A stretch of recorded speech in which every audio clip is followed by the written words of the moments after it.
it was tipped and to no avail. And now the punt. Full fumble. Picked up by Mueller at the 3. Now he's got to figure out what to do. He goes down at the 4.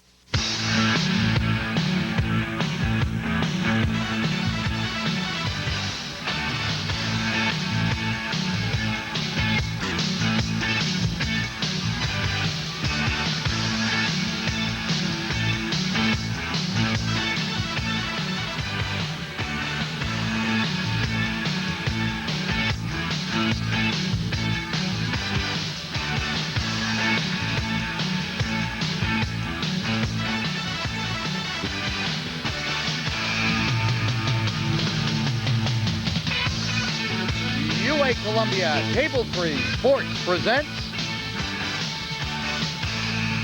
the 1988 Section 1 High School Football Championships. And today, a Conference 1 bowl game featuring the Raiders of Scarsdale and the Indians of Roosevelt. And a very pleasant good evening. Welcome again to Memorial Field in Mount Vernon, New York for the third of our Section 1 football championship games right here on Cable 3. And the weather forecast, it's looking good, 48 degrees outside. The skies are clear right now, but we're expecting rain a little later on in our forecast. And the field, because we've had some rain earlier during the week, we will have for you some slick conditions out there today as we welcome you again to Memorial Field. Hi, everybody. I'm John Caridio, along with Ray Karowski, for this third game here on Cable 3, the only rematch between any of the schools, any of the 9 games. And in a moment, the folks are going to get an earful from Dick Palladino. He's not happy with this matchup. We'll get to that in a second. But what about the fact that these two teams have played earlier this year and have to do it again under the lights at Memorial Field? Well, I can understand very clearly why Dick Palladino is not happy, because when they played Roosevelt, they beat them when they had to beat them. Scarsdale, they're league champs. Now, Scarsdale's ranked number 2, Mayapac's ranked number 1. Scarsdale wants a shot to be number 1. If they go into a game against Mayapac and lose, all well and good. But if they win, they're number 1. Going against Roosevelt again means that it was a great win for Scarsdale, no doubt about it. He's going to have to do it again. But where can he go? I mean, he's ranked 2nd, and there's no place. Now, for Roosevelt, if they beat Scarsdale, I mean, they're going to move up in a ranking. This is like a must game for Roosevelt. I think they're going to be up for the game much more than Scarsdale, even though both teams will be up because it's a bowl game. But I can understand why they're matched, because 3 teams in the same league are in a bowl game. Yeah, speaking of which, let's show you the league standings at the end of the regular season. They all played in 1A, and there you see the top 3 teams, all of them involved in a bowl game. New Rochelle played here last night. The Raiders defeated New Rochelle on the final week of the season to wrap up a 6-0 mark in the conference and an 8-1 mark overall. Then the Huguenots, followed by the Indians, who lost to both New Rochelle and Scarsdale during the regular season. White Plains, Mamaroneck, Mount Vernon, and Lincoln also rounding out the league's 1A standings after 9 regular season games. Now, we did have a chance to watch both of these teams during the season as our Porter Pack headed out around Section 1. And we'll take a look at some of the players that you'll be seeing tonight here at Memorial Field. And we'll begin, first of all, there's Dick Palladino, the head football coach for the Scarsdale Raiders, who once again is in a bowl game, his 4th straight trip. And one of his big guns, a real surprise for the Raiders, number 32, Andrew Brennan, here in a touchdown against New Rochelle. There's Tony DiMatteo, the dean of Section 1 football coaches, over 110 wins during his tenure. And along with the offense, this team can play defense, and you're going to see a lot of that coming out here tonight under the lights at Memorial Field in this Conference 1 Bowl championship. As I mentioned a few moments ago, we had both head coaches over here to chat a little bit about tonight's game, and we're going to hear from Dick Palladino first, and he's going to tell you why he doesn't like this match. Coach Palladino, doesn't happen often when a rematch occurs in the bowl championships. If you would, please, your feelings on having to play Roosevelt again in the bowls. Well, I have to remember that I'm on television here, and what I tell you, not real happy about it, and not so sure that the Section 1 committee took into account the kids in Scarsdale when they came up with this matchup. I felt we deserved a little bit better treatment in that we are the #1 team in what many people consider the #1 league in Section 1. And to have to play the third-place team again, I'm not so sure that that's a great idea. You know, they certainly have everything to gain in playing a game like this, and we did it when we had to win a league championship back on October 29th. So I'm not real happy with the selection process. Do you feel that you should have had a shot at Mahopac? Well, I'm not. I can understand that maybe a rematch with Mahopac wouldn't have been any better than this rematch. I understand that. You know, I would have liked that shot because it happened so long ago that we played them. But I can understand that, and I wouldn't have been upset had they given us somebody else if they had made things equal for everybody. You know, now they're talking about that Mahopac and North Rockland are going to play for the #1 spot and all that kind of stuff. I mean, what are we? We're #2 and we're ahead of North Rockland. Nobody remember. You know, they say that because they're going to play Mahopac, who already beat us, that should determine it. You know, but we already beat a team who beat North Rockland. Everybody forgets that. You know, so I mean, I think we've done all that we can do, and we're just going to try and play our hearts out here tonight like we always do. About the kids' attitude going into the game, you feel that they're mentally and physically ready to play? I think so. The kids, our kids, are happy to be in a bowl game. They're excited about winning a league championship again, and they're an emotional bunch of kids who play real hard all the time, and they don't care who the opponent is. They had said a week ago they want to win this one for Coach Powell and be the first team of mine to win a bowl game. We've been here 3 times in a row and come up short, and so they have a lot to play for, and I just hope it's going to work out for them. Coach Samadio, first a two-parter, if you would. #1, your feelings on the rematch against Scarsdale, and #2, because you've been here so often, does it make it any easier no matter who you're playing? No, it's just a thrill for my kids to be here. That was the goal of our season, is to get back in the bowl. As far as Scarsdale is concerned, you know, the revenge factor is not as important as that they are the league champs and ranked #2, and we wanted to try and get the highest ranking. So we're happy we're playing them, because if we beat them, we can get higher than we are. If we played New Rochelle or Carmel, that wouldn't have happened. So that's the only reason that we're happy to be playing Scarsdale, basically. Are the kids willing to go full tilt for this one tonight? Oh, yes, it's a bowl. Everybody's excited. I mean, I don't think I had to motivate my kids, and I don't think Dick Palladino had to motivate his kids. It's bowl time, and I think you're going to see a great game today. Okay, when you remember back to preseason, was this team going to be as good then as it turned out to be? Well, we always lose a lot of kids every year. I didn't have very many back. Thank God my son decided to live with me, and he's down with me. He's kind of been carrying me. But I try to believe in the philosophy of Roosevelt, is that we don't rebuild, we reload. And we've reloaded. Good. Thank you very much. I All right. appreciate it. All right, well, there you have a look at both of the head coaches as they get ready for this ball game here this evening. And as Ray already mentioned, and you heard echoed, 2 different philosophies in this game as the head coaches are looking at it. For Dick Palladino, it's a game he has to play. For Tony DiMatteo, it's a game he can move up into the rankings with a win here tonight. Now, they are going to go out and play 48 minutes of football, and we've got Karowski's keys to give us a little hint on what each team has to do to come up a winner today. There aren't many keys, John, but they are imperative. For Roosevelt, the fullback Turner, quarterback DiMatteo, 2 ball players that have to have a great game. If Turner can pick up yardage, this will open up the passing attack and help Roosevelt to control the ball. They must control Scarsdale's tandem. That's Lou Henry at fullback and Andrew Brennan.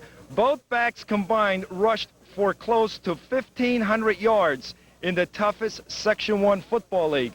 The main keys for Scarsdale, they have to play their game. Don't do anything fancy or different. Stay with the solid offense and defense. If Roosevelt is to beat Scarsdale, they're going to have to do it the old-fashioned way, earn it. They must pressure Dom DiMatteo.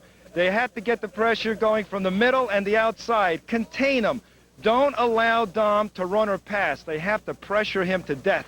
All right, there's one point that we should bring to your attention. Whether it has a factor in the game or not remains to be seen, but quarterback Dom DiMatteo is hurting tonight. He's got a sore neck. We'll have to see how much that'll affect his play here tonight as they take on the Scarsdale Raiders. Both teams have been here a lot at Memorial Field at the end of the season. It's the 4th straight appearance for the Raiders. They're looking for their first win under Dick Palladino. For the dean of the coaches, Tony DiMatteo, it is their 8th straight trip to a Section championship. Stay right where you are as we continue here on Cable 3. Straight ahead, it's the second time around for New Rochelle and Scarsdale, and or Roosevelt and Scarsdale, and we'll have the opening kickoff in just a moment.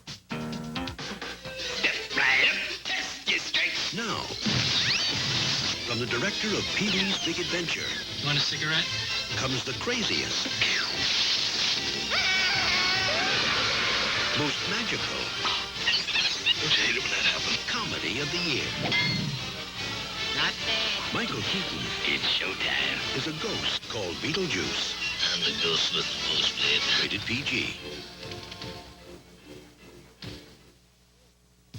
Hi, I'm Debbie Nigro, here to tell you about Westchester's only televised entertainment update, Center Stage, which airs 12 times a day on CNN Headline News. On Center Stage, we'll keep you up to the minute with our county's nightlife, restaurants, movies, and places of interest for all ages. We'll even have a few familiar faces stop by from time to time. It's all here on Center Stage. Join me 24 minutes past the hour and 6 minutes before the hour, weekdays between 1 and 7, for all of Westchester's entertainment news. We'll see you on the next Center Stage show. Welcome back to Memorial Field in Mount Vernon as we're set now for this Conference 1 championship, the Roosevelt Indians at 6-2 on the season, taking on the Scarsdale Raiders, 8-1 on the year, and owners of an 8-game winning streak. Lost the season opener to Mayapack, the undefeated team in Class A, and then have ripped off 8 in a row. Opening coin toss is completed. Let's take a look at the officials who will be working tonight's ball game. Here at Memorial Stadium, same crew we had 1 week ago. Joe Salamini is our referee. Doug Scott will be the head linesman. The umpire is Rich Doyle, and the field judge, Mr. Bowling, Tom Salamini.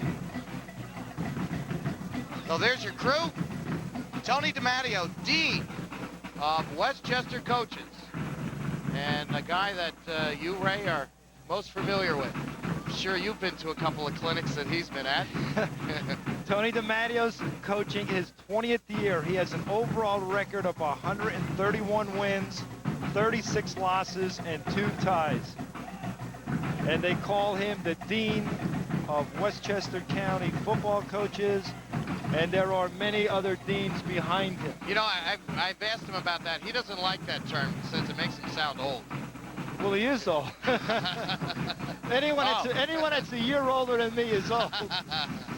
Very good. All right, there will be the Raiders to receive the opening kickoff in tonight's ball game. Scarsdale this year, some real squeakers on their way to the 8-1 season. Last week beat New Rochelle 20-6. Then before that beat White Plains 6-0. Beat these same Indians 7-0, and then beat Mamaroneck 7-0. So the Cardiac kids can sure be applied in tonight's game. Andrew Brennan is the D-back for the Raiders.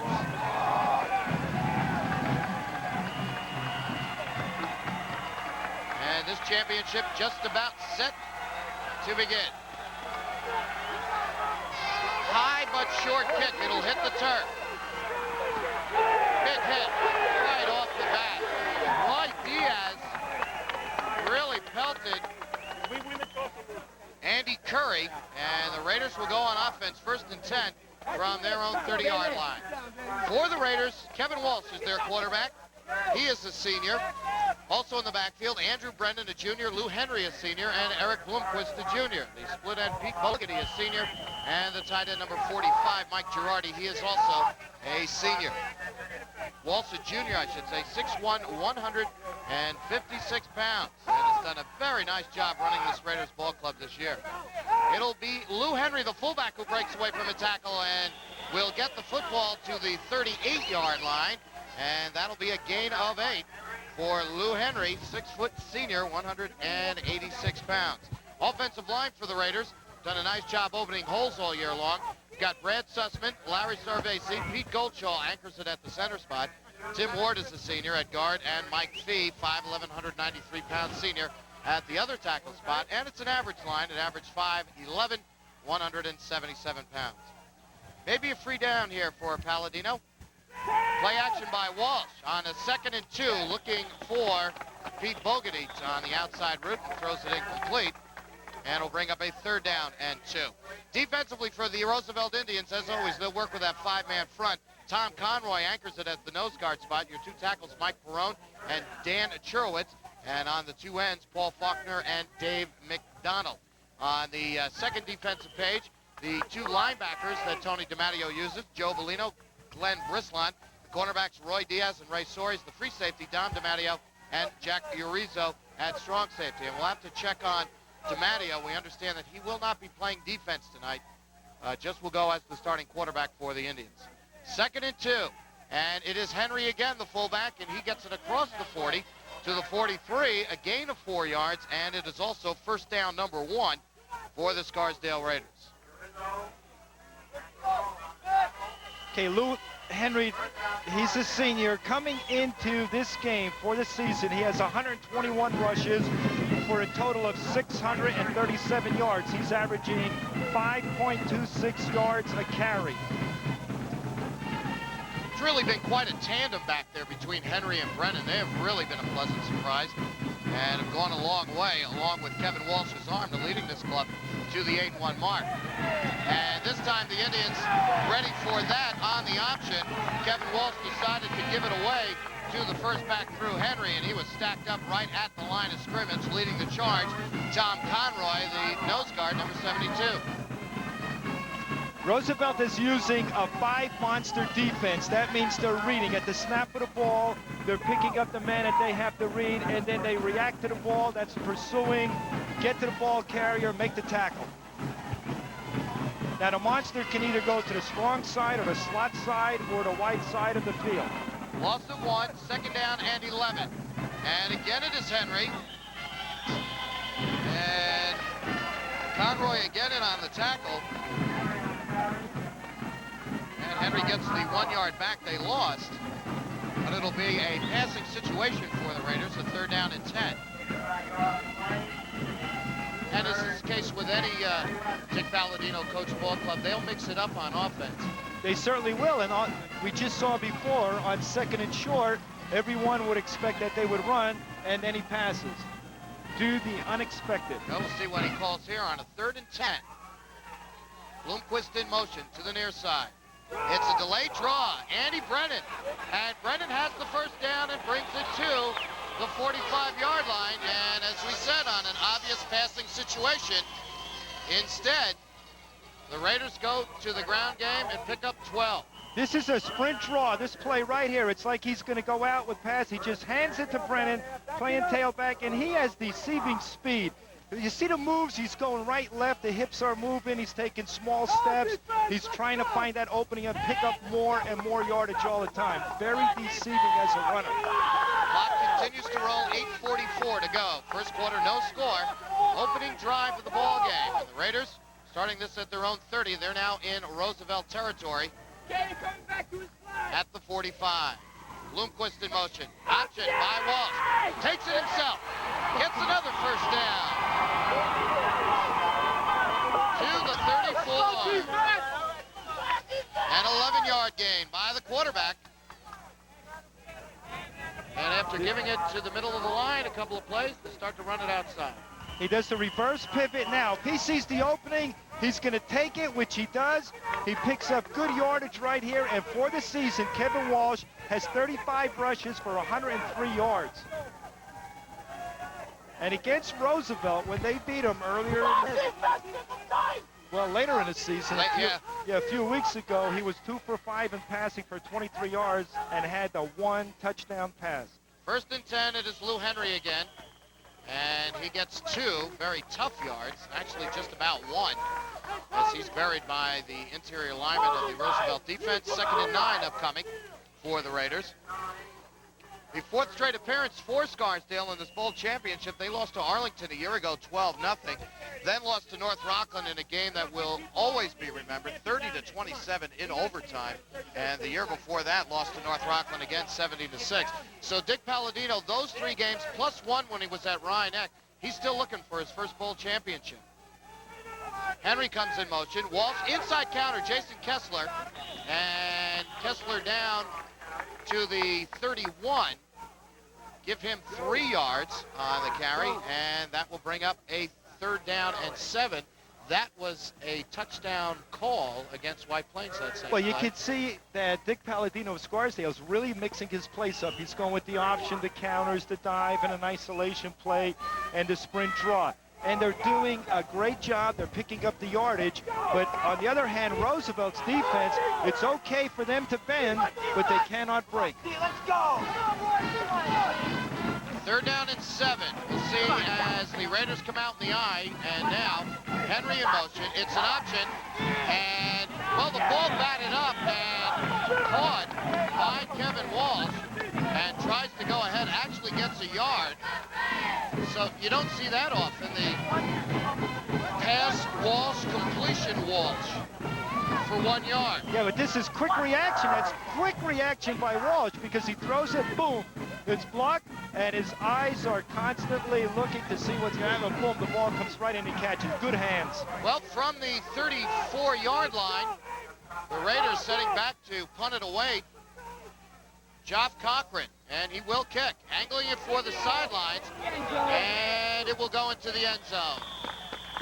Nice try by Vinny Lambert, hustling down to try to knock it back into the field of play, but the punt does go into the end zone. It's an automatic touchback, and Roosevelt will get the ball on offense for the first time in this ball game from their own 20-yard line with 5:51 left to go in the first quarter. Offensively for the Roosevelt Indians, the coach's son is their quarterback, Dom DiMatteo. He's the junior. Anthony Turner's the senior fullback. Lou Gaspar is the senior tailback. And Jack DiRiso, the senior flanker. The split end, Roy Diaz, he is the senior. And also on the other end, the tight end, Anthony Frascone, he is also a senior. DiMatteo puts the man in motion, and it will be Lou Gaspar. Slides away from one tackle. Chris Chulo right in there on the play as well. And a lot of running, and a gain of just 2 yards. Now, wingback number 7, Lou Gaspari's a senior, 5'6", 140 pounds. And what they want to do, Roosevelt wants to get him to the outside, which they're trying right here, because he can do a 40-yard dash in 4.6. That's good speed. Once he gets to that outside and squares his shoulders, he could be gone. Frank Cruciano is number 10, the man who made the initial contact on Gaspar. 2nd down and 7 now. Gaspar again in motion. Penalty marker on the play. He gets the call, and Vinny Lambert holds him up. And I believe that's Andrew Brennan who finished it off. It was number 32. But we have a penalty marker, and this one's going to be motion against the offense. Let's take a look at the offensive line for Tony DiMatteo's Indians. The 2 tackles, Tom Conroy and Dan Cherowitz. The guards, Dave McDonald, the only underclassman on the starting lineup for the Indians. He is a junior. Aaron Frenchman's on the other side, and Glenn Bristline, he is the senior center, number 63.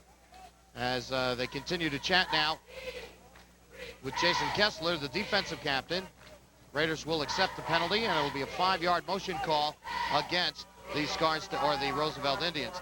Defensive line for the Raiders, they also work with a 5-man front. Matt Deschamps, Greg Callahay, Alexei Mercentes, Roy Scruggs, and Mike Girardi. And they average 6 feet, 200 pounds. They can be a tough, formidable line to get through. So after the 5-yard penalty assessed, it is now 2nd down and 12. Gaspar again in motion, this time an inside counter. And making a nice little gain, Jack DiRiso, the senior flanker. And he is up to the 25-yard line. They'll mark it a little past that at the 27. So it'll bring up 3rd down and 3. 9-yard gain for Uriza. Linebackers for the Raiders, Matt Schitzler, Jason Kessler, number 40. The cornerbacks, Jim Kelly and Vinny Lambert. Free safety, Frank Cruciano. And the strong safety is Andrew Brennan. And when we watched Scarsdale play White Plains, Brennan, we've talked about him on offense. He had a pretty good defensive game that day as well. He put a stick on Mike Hodges that I think Hodges will still remember. He's a great athlete, Brennan. Again, another whistle, this time before the snap of the football. And the preliminary signal, illegal procedure against the Roosevelt Indians. So they're heading backwards. False start. No, it's It's interesting to note that when Roosevelt's on defense, they have a 5 front. When Scarsdale's on defense, they have a 5 front. They're both reading defenses, and if a guard's going to pull, the linebacker will either go with him or fill the hole. It's all reading quickness. And the thing is, if you're coached well and you tell the guys to key the men that you want to be keyed, and they react quickly with intelligence, it's like you're playing defense, and as soon as the ball is snapped, you know where the ball's going to be before it's actually there. DiMatteo wants to take it himself, and is able to turn the corner. He gets the first down. Boy, the quarterback shows a little speed. He was motoring around that end. Yeah, well, what he has this like he's sneaky fast. In other words, he's sprinting out. He's looking for a receiver. Now, if he sees the opening and he can pick up those 12 yards, he's going to take it. He's sneaky quick. He has a good release when he's throwing the ball. He's a 2-year varsity starter. His junior year, he started on defense. Against White Plains, he completed 7 for 14 passes for 152 yards. For the season, he has 6 touchdown passes, and he ran for 2. This is Anthony Turner on his first carry, and Turner close to the 40-yard line. The big fullback having an excellent campaign for the Indians this year, and he will get credit for 7 yards on his initial carry, bringing up 2nd down and 3. Anthony Turner is a great back. The only thing right now, he's not playing at 100%. He's playing at about 80-85%. During the year, he was hurt. He had an ankle injury, then he had a shin bruise, and then his shoulder was injured. And with him healthy at 100%, he's a great back. Oh, both teams really holding on to the football on their drives. Urizo sweeps around the end, and he is really blasted out of bounds. Looks like he will have enough yardage, however, for another Roosevelt first down. And Jack Urizo's a senior. He's the captain of the team.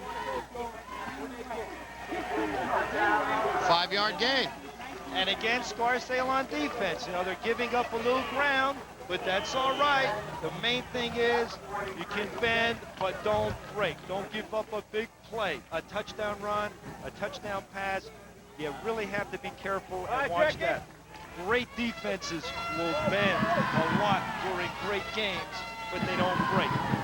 Well, Scarsdale had the ball for a little over 6 minutes. Roosevelt still holding it on now for 3 minutes. This time it is Lou Delango. And Delango fights his way forward close as the ball comes out. And the Raiders have recovered. Delango coughed it up after he went around the end. And Matt Deschamps falls on the football. The first break belongs to the Raiders. Okay, this is a good play right here. He's getting to the outside. But now you're in a tough ball game, and they are really popping out there. It's not that they're going to make a tackle. They're just going, the defensive people are going through the offensive runner. So Scarsdale gets it at their own 45.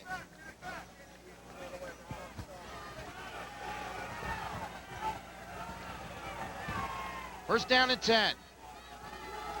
Kevin Walsh kept the ball mainly on the ground in Scarsdale's opening drive. Play action by Walsh. Down the sidelines, Girardi can't come up with it. Came awfully close to hauling that one in along the sidelines. May have taken a quick peek to see where he was, but the ball slides out of bounds and goes incomplete. Now this is on first down. You can see that Coach Palladino's really mixing the plays up. You know, you think you would run on first down, but he's passing, look, right off the fingertips. Looks like he stumbled right at the end. He might have hauled that one in. Maybe we can take another look at the end of the run and just see exactly. You'll see right just before the ball gets there, he seems to stumble there and still got his hands on it. Yep, nice effort by Girardi. Came close to bringing that one home. They put Henry in motion. It's the option by Walsh. He's in trouble. Boy, Roosevelt did an excellent job defensing that one. And Walsh had nowhere to go except into the arms of Dan Cherowitz. Now No gain. this is the option play right here. You have to have one defender on the pitch man, another man on a dive man, and a man on the quarterback. Now, if all three defensive men follow through with their assignments, boom, they stop that option. This is a common practice with the Raiders. Kevin Walsh will meander close to the sidelines, and Coach Palladino will holler the play out to him rather than use the shuttle system. Kind of cut out that middleman. Bloomquist in motion, top of the field. Delayed draw. Brennan tried to slide away, got a couple, but right in on the stop, Mike Perrone, the defensive tackle. And Coach, I'm noticing that we're calling a lot of the interior linemen on the tackle. The Raiders are having trouble getting past that line of scrimmage. Well, what it is that the offensive line has to get off the ball a little bit quicker and sooner than the defensive line of Roosevelt. That's what, you're in the trenches right here. This is where you really want to fire out. Beat your opponent off the ball. Cochran to punt. Nice high spiral, beautiful kick. And we'll take a Scarsdale roll. Goes inside the 10, and we'll be down at the 9-yard line. Now, the Indians made the decision not to field the punt, and it took a good hop for Scarsdale. And it'll be 1st and 10 Roosevelt from their own 9-yard line with 36 seconds left to go in the quarter. Now, the Roosevelt offense and defensive line is coached by Lou Dorenzo. He was my assistant when Lou graduated from Westchester University, his first year out of college. He was my assistant at Eastchester, and he stayed there under Coach DiArco. He was the head coach at Lincoln, and now he's the assistant at Roosevelt, the line coach. And right now he wants the offensive line to fire out. Make your blocks. DiMatteo to Turner. He's up to the 10-yard line. 1-yard gain. This could be a crucial point of the ball game coming down. As a matter of fact, the first quarter has come to an end. But Roosevelt needs some offense, and Scarsdale needs a defensive surge here, and should get the ball back in pretty good field position. But the first quarter is done. No score as Scarsdale and Roosevelt meeting for the second time this year, doing battle in this Conference 1 championship. And we'll return with Roosevelt at the 10. TNT launches a new era in television with DependoVision, an ultra-modern technology that allows us to bring you a regular dose of romance at 9 a.m. Eastern. Every weekday, a parade of toe-tapping tunes at noon Eastern. Every weekday, a daily buffet of buffoonery at 2 p.m. Eastern. Every weekday, a continuous stampede of stars at 4 p.m. Eastern. Every weekday, DependoVision, only on TNT, where being dependable isn't just something we made up. Hold on. For the next 30 seconds, you are cableized. You are traveling to new worlds of entertainment and information. New hit movies, all-time favorites, brilliant new comedy, the best the world has to offer. A whole new universe of choices. Now, stay cableized. Call 1-800-OK-CABLE, 1-800-OK-CABLE from $9.95. Get cable connection, free VCR hookup, and a 30-day money-back guarantee. Cableize today. Dick Palladino cruising the sidelines as we're about set to begin the second quarter in a scoreless ball game. Roosevelt's running the wing T, which is a lot of misdirection. The defensive Scarsdale cannot over-penetrate because you could get trapped and a big hole will open up. Well, again, the Indians pushing it up the middle of the field. Matt DeShampson on the tackle. And it was Anthony Turner, number 7 for the Roosevelt Indians. Lou Gaspar getting the call. This is where the offense has to be a little conservative with their plays. You can't go like with an option because the quarterback gets the ball, and then if he pitches it out, it might be not accurately pitched, and it could create a fumble. You really have to grind it out conservatively.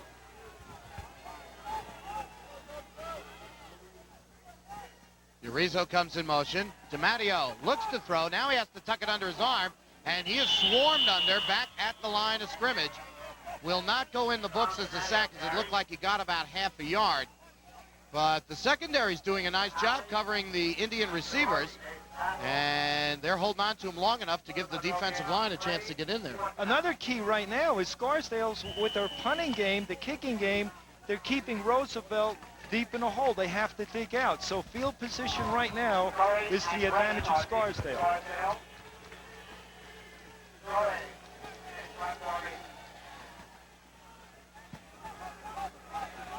Low kick. And Scarsdale's going to let this one roll, and Roosevelt gets a good bounce out of it all the way down to the 39-yard line. And with 10:29 remaining to play in the second quarter, Raiders go back on offense.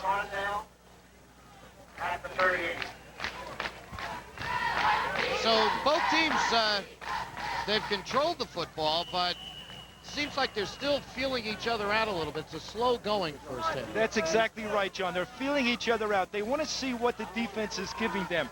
And to do that, you have to have the ball for a number of plays. You have to control the ball. You have to chew up the minutes. Then you have a better idea of knowing what the defense is doing, and then you attack it. So the Raiders come out in the eye. Henry and Brennan, the backs. Walsh gives it away. Lou Henry has it and found an opening. Gets it across the 45. They'll mark it at the 48-yard line. That's a gain of 8 yards. And the Raiders now with maybe a down to play with. This is right up the middle. Could have been a trap play. He found the opening. Now he's fighting 1, 2, 3, 4 men. He's still up. He's still up. 5 men have to bring him down. Official timeout. It's a little more than an 8-yard carries. They're going to bring the sticks to the middle of the field and measure this one for a possible first down. You see, it's 5 men that bring him down. They're not high school boys, they're men. They're playing this tough game of football. You have to be a man to play it. You go through a lot during practice. You have to be disciplined, the commitment, the dedication. There's so much involved, and on top of that, you're going out there and banging people like a collision. There's a lot of physical punishment that's distributed out there on the battle of war. Well, this will be a big call. The last time that the Raiders had a second down and short, they put the ball in the air. And this one is a second down and less than a yard. So we'll see what Dick Palladino has in store as he puts Pete Bogarty wide to the top and comes out in the eye. Wall still has it. Takes the option, finds a hole. Has the first down. Forced out of bounds inside the 40 down to the 38-yard line. And shoving him out of bounds, Dean Howell, number 82. This is a nice option play right here. You see how he gave it to the fullback, pulled it out now. He sees the opening right there. He saw the crease. He took advantage of it. Now it's all the speed that God gave him, and then boom, lower the shoulder and pick up that extra 2 or 3 yards. 2 rushes for Kevin Walsh in the ball game, a total of 27 yards. And the Raiders now on another sustained drive. They had a good one that went over 6 minutes in the first quarter, but they came away empty. Scarsdale's having a lot of success with the option play. They'll come back to it. This time Bloomquist goes to the top side of the field. Play action by Walsh. Looking for it all. And he overthrows Bloomquist. Dean Howell, the man on the coverage. And Bloomquist had a step past him towards the sidelines, but Walsh couldn't get him the football. And it will be second down and 10. See, that's exactly what you have to do. You have to have a good running game. Once you're picking up yardage, running the ball up the middle, off tackle, around the end, now you come with a play action because the defense is going right after that fake to the fullback or tailback, and then the pass can be executed well. But the thing is, you got to throw it right to those open receivers. That's why they put him out there. You got to pinpoint him. Pinpoint him. Second and 10 from the 38-yard line of Roosevelt. Quick opener, complete. Pete Bogarty, number 25, landing across the middle, and he is up to the 28-yard line. He is also a little slow in getting up.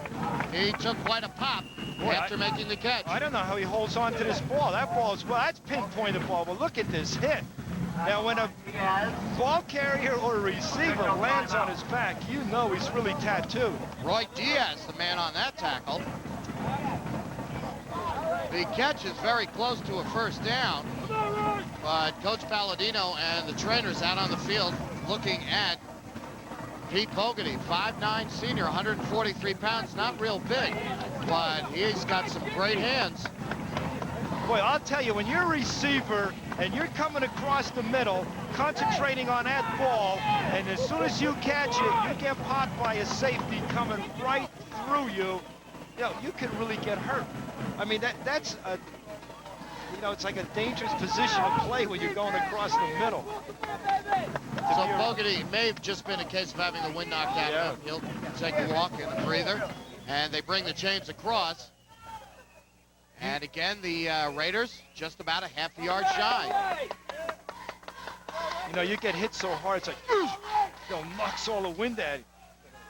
Really, it's a scary feeling for that first second. You can't get any air in your lungs. And boy, I'll tell you, Jack Tatum, when he played at Ohio State and the Oakland Raiders, he was called a judge as the safety. He would hit guys so hard, go through them, that in college when he was playing for Ohio State, they were playing Washington, he actually broke a guy's hip, you know, hitting that hard, going right through the guy. 3rd and less than 1. It is Brennan, and I don't know if he got it. His second effort as he slid down the line of scrimmage may have gotten him the half yard he needed. This is a good defensive surge by Roosevelt right here. They come right across that line. Boom! There's a contact made right there. But you see, Brennan, he just keeps those feet pumping like pistons to hope to pick up that first down. Well, he did get enough. Give him credit for 2 yards on the carry. And the 4th first down picked up by the Raiders as they continue this drive. They'll have it 1st and 10 now at the Roosevelt 28.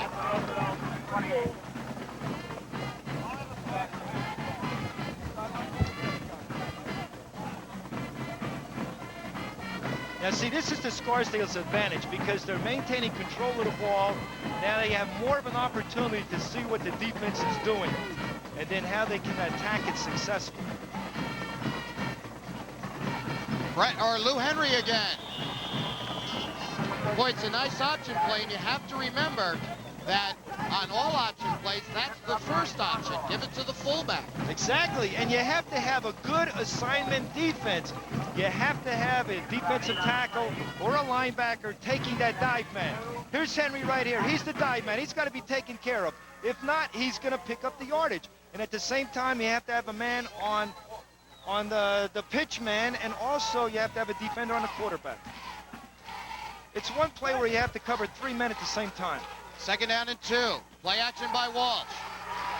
Gets hit as he lets it go in and out of the hands of Eric Bloomquist down at the 6-yard line. Roy Diaz in on the coverage, and that stops the clock with 7:01 left to go in this first half. Roosevelt and Scarsdale playing to a scoreless tie. Now, Eric Bloomquist is a junior, 5'10", 150 pounds, and coming into this game, he caught 9 passes for 105 yards. They needed that one right there. You know, in a close game like this, a defensive Donnybrook, someone has to rise to the occasion and come up with a big play. 3rd down and 2. Walsh again on the option, slides inside, down inside the 10 to the 8-yard line. First down Raiders, 1st and goal Raiders. This is what you call ball control offense.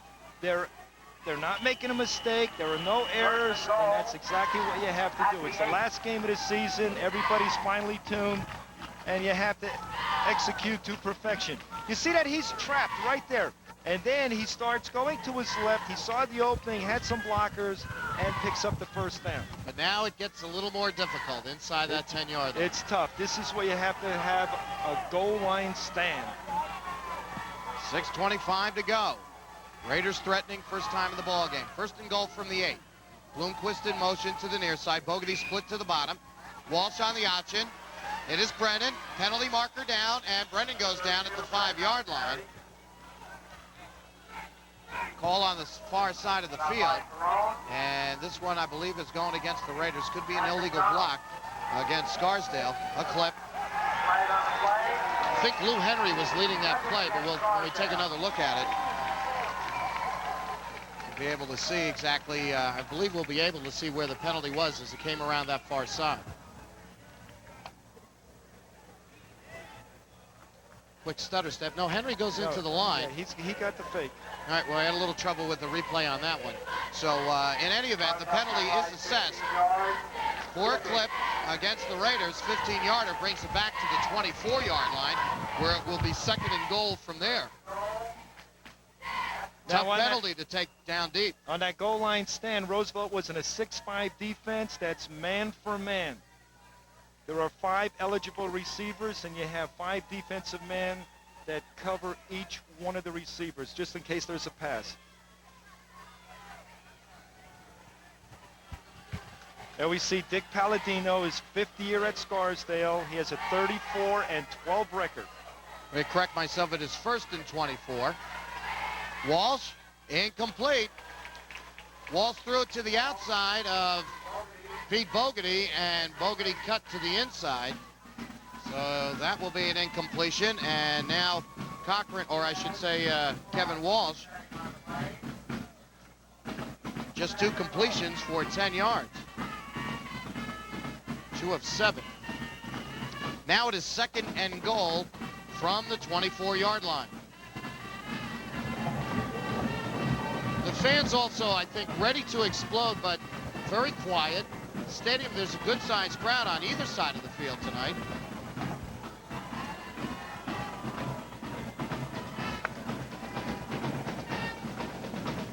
Walsh to throw.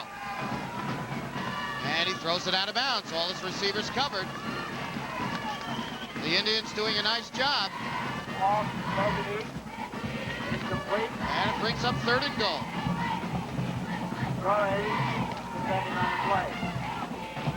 It's what you call a defensive battle. The receivers are covered. They're applying pressure on Walsh. He's not setting up, with enough time to locate that receiver, step forward, locate him, pinpoint that ball. The best pass defense is pressure. Apply pressure. This is where the defensive ends have to play tough. They have to be like raging bulls, coming in under control. 3rd and goal from the 24-yard line. Bloomquist in motion. Roll out by Walsh. To the sidelines, incomplete. As he overthrew Bloomquist. There you see the man right on the stop. Jack Urizo. And it will be 4th and goal.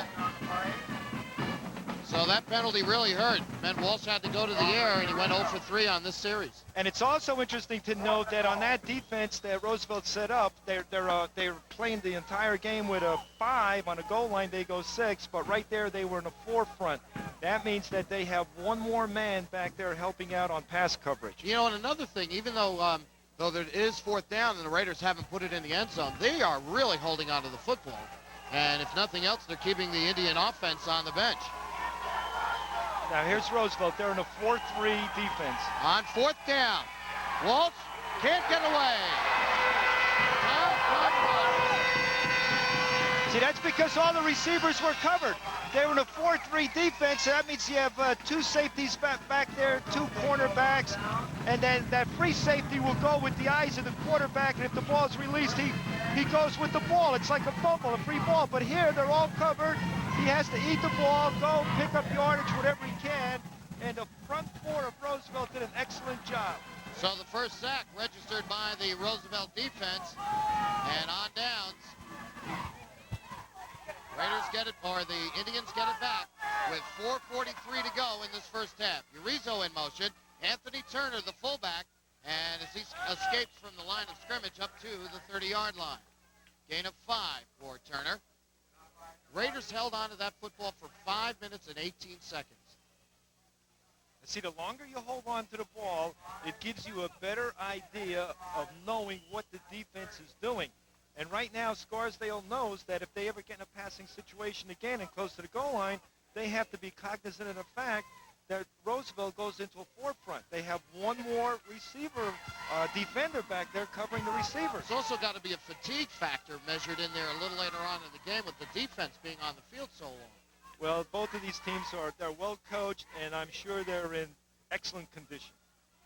And again, Turner fights his way ahead, finds some opening in the line, and he's up to the 35 and will be very close depending on the spot. Well, no matter where the spot is, he'll be close, but if they give it to him, if the nose of the football is on the line, he'll have the first down, and he does.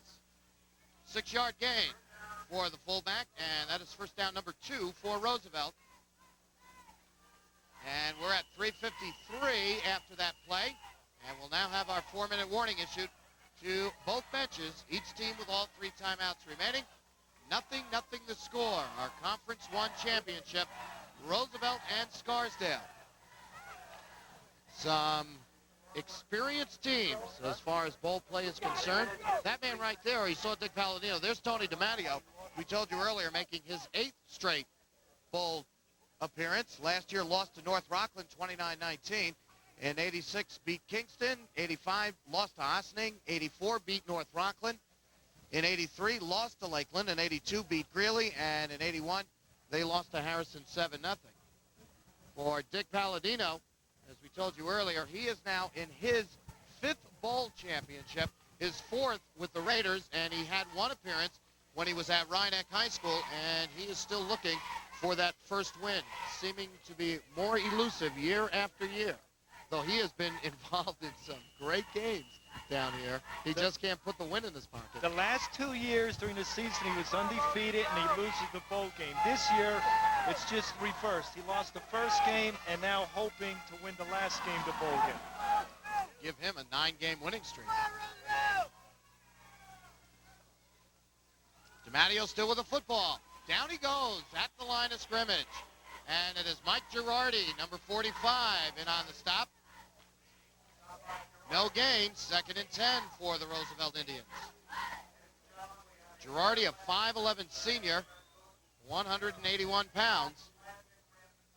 As the clock moves on, 3:10 left to go. You know, when we had Dick Palladino over to our studios for the Extra Point Show after the win against White Plains, I asked him about a comment I saw in the paper that this year's 9-1 season would be much more valuable than last year's 9-1 season, even though the records are the same. It's that last game that's so darn important. You have to live with it the entire winter, and that's what's depressing. Well, these backs can really shuck and jive through the line. Some pretty neat foot action by Jack Urizo, and he picks up 9. Jack Urizo is the senior captain right here, just with explosive speed and power, getting through that line, picking up the extra yardage, and he has to be brought down by 2 men. Now, Scarsdale's doing a great job defensively. They, like we mentioned during the regular season, last 2 years they were undefeated. But their JV team this year, under head coach Dom Iannello and the assistant coach, his son Nick, they had a record of 8-1, and they only lost to White Plains. So the JVs are strong. They're coming up, and Scarsdale's going to be strong in years to come. 3rd and 1.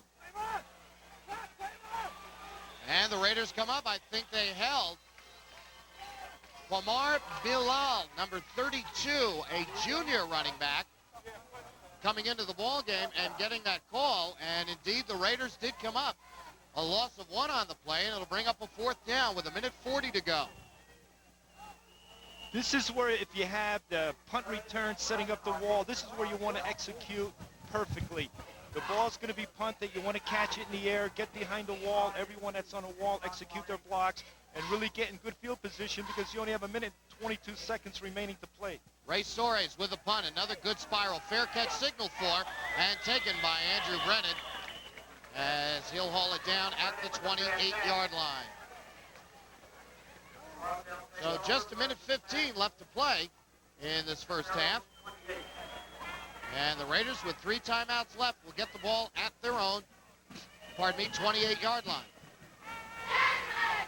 They have 1 minute and 12 seconds right now. They do have some time. If they throw passes to the flats, catch it, run out of bounds, stop the clock, pick up a first down, another first down or a good reception, pick up good yardage, you can get close enough and possibly kick a field goal and go into the locker room ahead 3-0.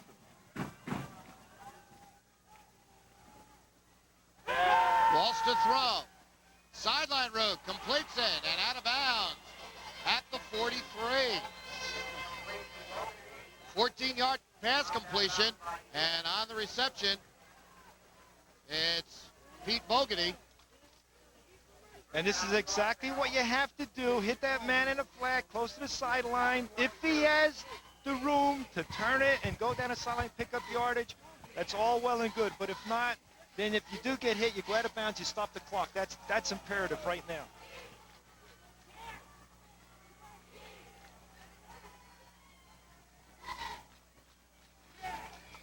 Back to the ground game, and it may have come out. It did. Could be a big turnover as the Raiders cough it up, and the Indians will get it 1st and 10 at the 45. Goes right up the middle, and he's right there as he's being hit. Then you have another ball player stripping him, and Roosevelt comes up, and the same thing for Roosevelt. If they're going to throw, go to the outside, a sprint out, run out of bounds, kill the clock, get in position. If you can't score, at least get a field goal. Right now, the important thing is points. You want to get points on the board. And we've got penalty markers all over the field. False start offense.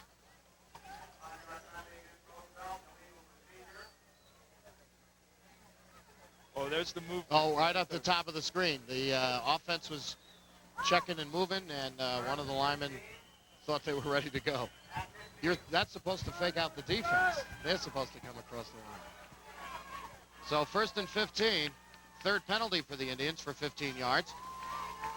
And boy, the Roosevelt back's very difficult to bring down as a timeout called by Roosevelt with 30 seconds to play. Right here, it's a trap play. Right there, boom, there's the trap.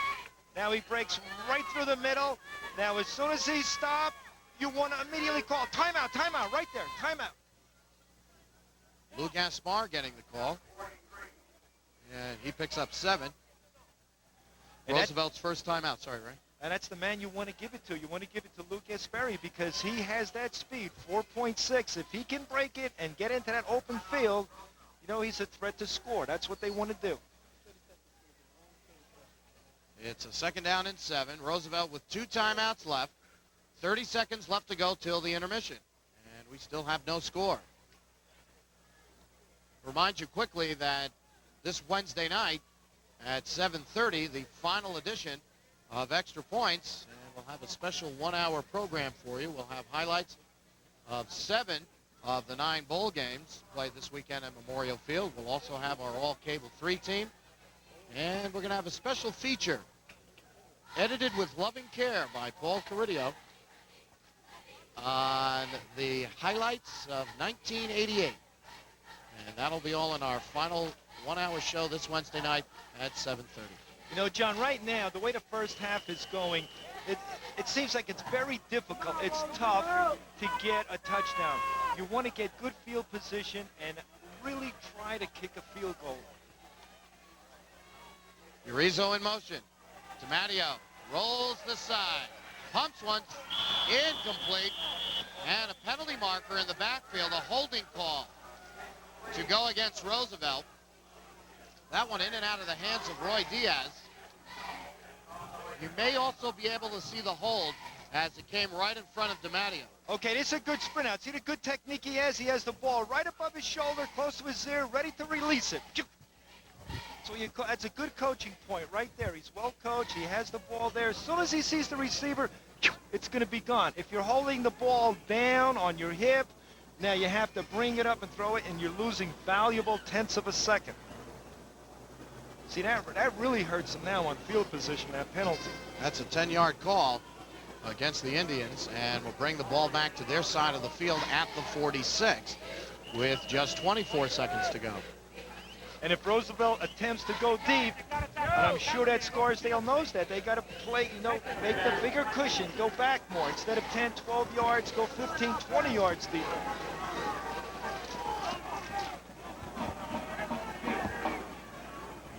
Inside double counter. Lou Gaspar. Vinny Lambert is there and chases him out of bounds. And it looks like he'll have enough for a first down. That's a pretty nice call. That's a nice play right here. Look at this. One hand up, another hand off. Now he gets to the outside. He's behind the wall. He wants to get down the sideline, square his shoulders to that goal line. Turn on the speed. Burn it, burn it. Push it out of bounds. That stops the clock. 20-yard pickup. First and 10 from the 34 with 16 seconds left. We can call him the Mercury Man. He's got wings on his heels.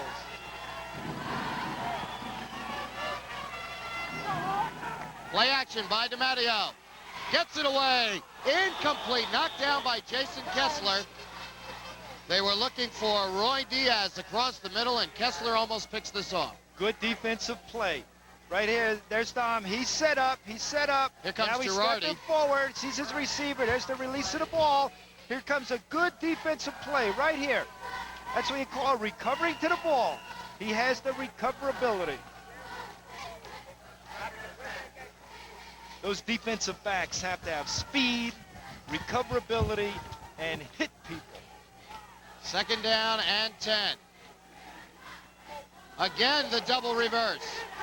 Now the pitch. And DiMatteo made the catch and was hit immediately by Pete Kelly. Kelly came awfully close to picking off that ball.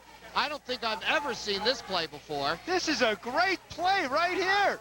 This is beautiful. Now, the key to this is it's a great defensive play because right there, number 13 is right on him, Jim Kelly. Boy, he read that quickly. Who would expect that there would be a third pitch in that one play? Well, Roosevelt has taken their second timeout. We're down to 3 seconds left in the half. Time for one more play in the scoreless ball game. And I'm not even going to try to imagine what the call will be here. That was a pretty play. Can we see that again? That was really, what a great play. Well executed right here. Look, handoff, handoff. Now he's picking up the yardage right there. Now look at this. He pitches out. Everything's well, but boom, Kelly's right there. That's a key play. Woo, coming up, making that hitch.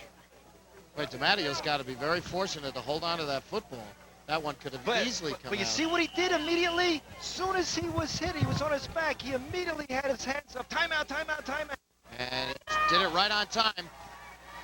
They'll have an opportunity for one more play. They've got 3 wide receivers to the top of the field. Trips. Penalty on the play. DiMatteo to the end zone. Popped around. Incomplete. Now remember, a half cannot end on a defensive penalty. As the pass was knocked down, boy, it looked like everybody had a shot at that one in the end zone. And it is motion call against the Roosevelt Indians. Scarsdale will probably decline this, and the half will be over. That pass play reminded me of when Flutie was at Boston College throwing that Hail Mary against Miami, and then Boston College comes up with the reception for the win. And that is indeed the end of the first half, as both teams control the football, but neither team able to put it into the end zone. At the end of the first 24 minutes of action here at Mount Vernon's Memorial Field, it's Roosevelt nothing and Scarsdale nothing. And when we come back, we'll take a look at the halftime stats and what else has transpired on championship weekend in Mount Vernon when the game of the week continues here on Cable 3 in just a moment.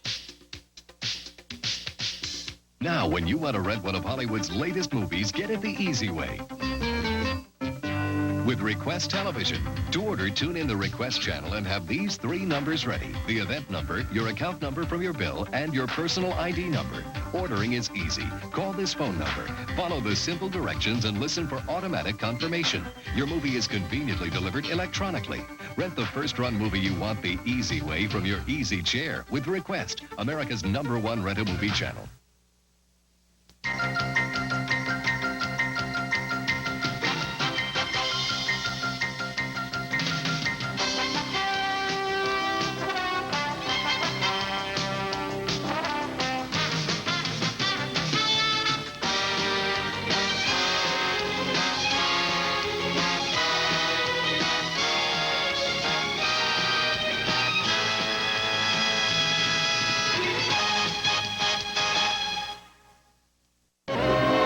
evening, wherever you're watching this game. Hopefully in the safe and cozy confines of your den and enjoying the scoreless battle of a Conference 1 Bowl championship. Roosevelt and Scarsdale, neither one able to crack the end zone at the end of the first 24 minutes of action. But as we told you in the outset that this is an entire weekend of bowl championships, a total of 9 games to be played between when they started on Friday through Monday. And let's bring you up to date now on how the teams have fared. First of all, Friday night, it was Dobbs Ferry beating Irvington 14-7.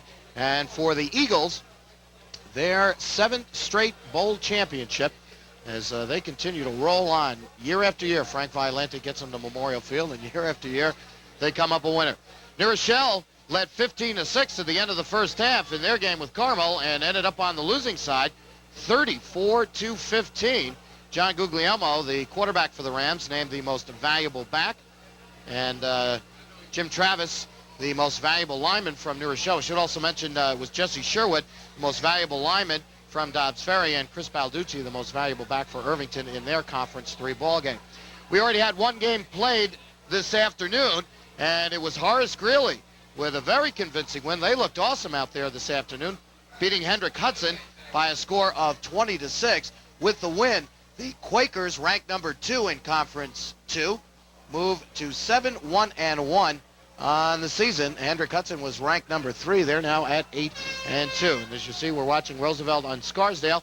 And the nightcap tonight, the battle for Class A, though you wouldn't believe that, talking to Dick Palladino. Mahopac unbeaten at 9-0, taking on 3-time defending Section 1 champs North Rockland.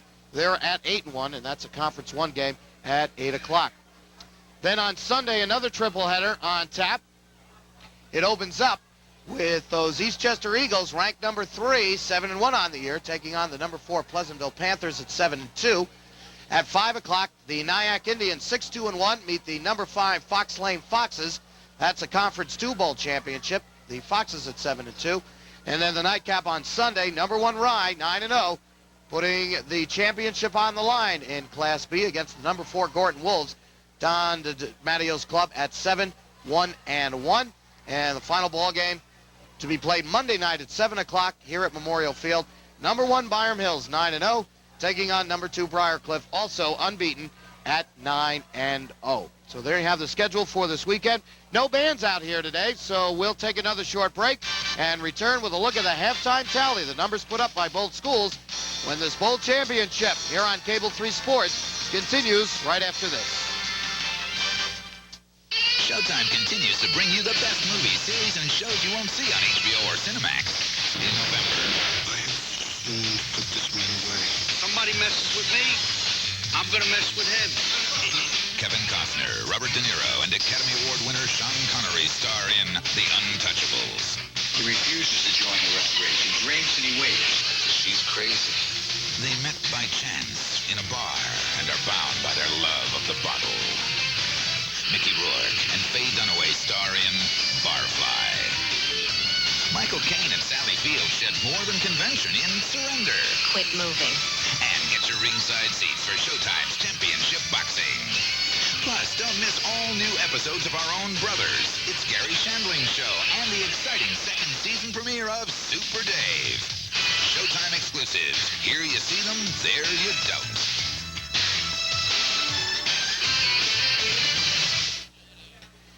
Well, the fans milling around, a lot of them congregating over by the snack bar, enjoying some of that fine hot chocolate here at Memorial Field in Mount Vernon. As a matter of fact, Chrissy Frada had, I think, 3 cups of it. She enjoyed it so much. And on a day like this, you know, it's getting close to winter, and you're starting to feel it a little bit.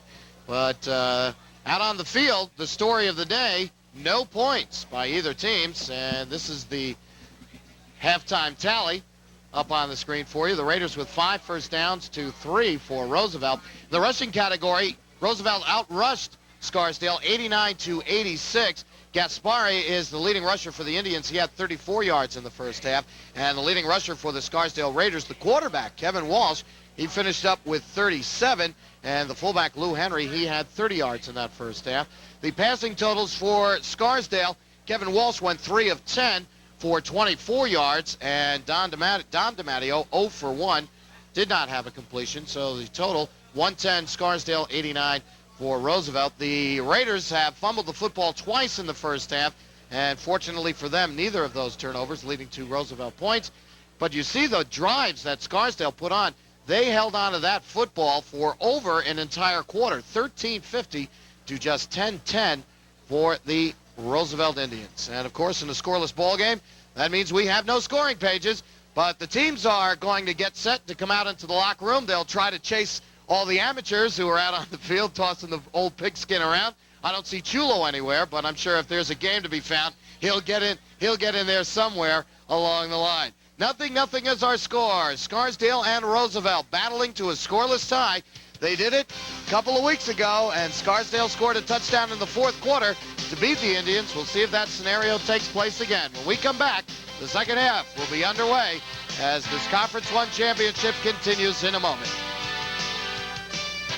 I'm Aaron Broughton. This hockey season, Sports Channel is your front row seat for nightly action because Sports Channel will have more NHL coverage than ever before, including exclusive season-long coverage of the New Jersey Devils.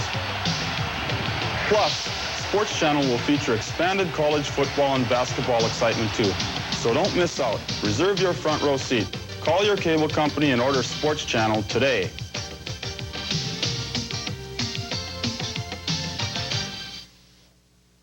Around the world in 30 minutes, this is Headline News. From the company that created CNN, the Headline News Network.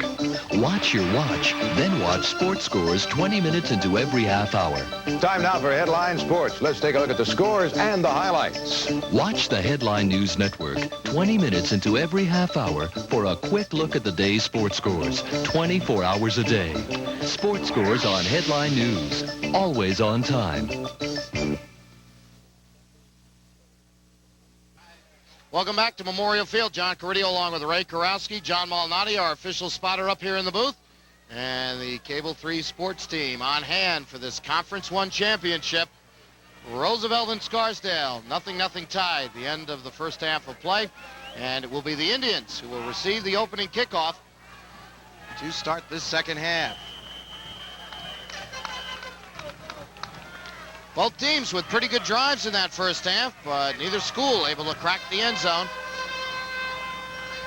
And Roosevelt will pick up the football at their own 20-yard line, and down the sidelines they go. It'll be 1st and 10 for the Indians. The ball will be spotted at their own 33-yard line. Offensively for the Indians, quarterback is Dom DiMatteo Jr. Turner, the fullback. Gaspari is the tailback. Jack Durizo, the flanker. The tight end, Anthony Frasco, and the split end is Roy Diaz. On the offensive line for the Roosevelt Indians, Tom Conroy, the tackle, Dave McDonald, Glenn Brisland, Aaron Fretchman, and Dan Chirowitz. Dave McDonald, the only underclassman on the offense. And a hole opens up for Urizo as he is across the 35 up to the 38-yard line, a gain of 5. Defensively for the Scarsdale Raiders, on the line, Matt Deschamps, Greg Kahali, Alexei Mercentes, Roy Scruggs, and Mike Girardi. The linebackers, there are 2 of them for the Raiders. Matt Schitzler, Jason Kessler, the cornerbacks Jim Kelly and Vinny Lambert, the free safety Frank Cruciano, and the strong safety is Andrew Brennan. 2nd down and 5. Opening drive by the Indians here in the second half. On the sweep, Quamar Bilal, number 32, gets his second carry of the day. And he is across the 40 to the 42, but is about 2 yards shy of the first down marker, so give him 3 yards on the carry. Our officials, today's ball game, Joe Salamini, the referee, Doug Scott's the head linesman, Rich Doyle, the umpire, and Tom Salamini will be the field judge.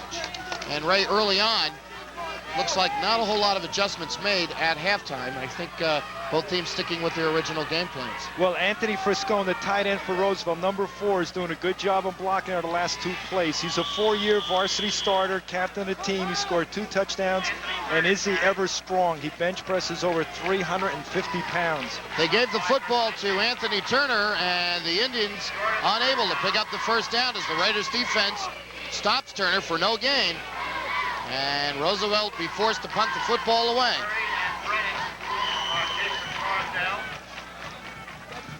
It'll be Ray Soares, number 14, a senior. Andrew Brennan is deep, along with Andy Curry. What a punt.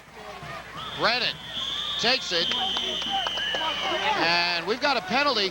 Now what happened is Curry signaled for the fair catch, and Brennan was the one who made the catch, but I was always under the impression that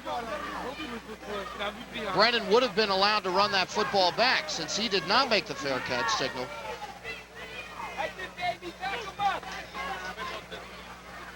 Now, John Malnati telling us the ball is dead no matter who makes the catch on the punt, but the penalty marker is going to go against the Raiders.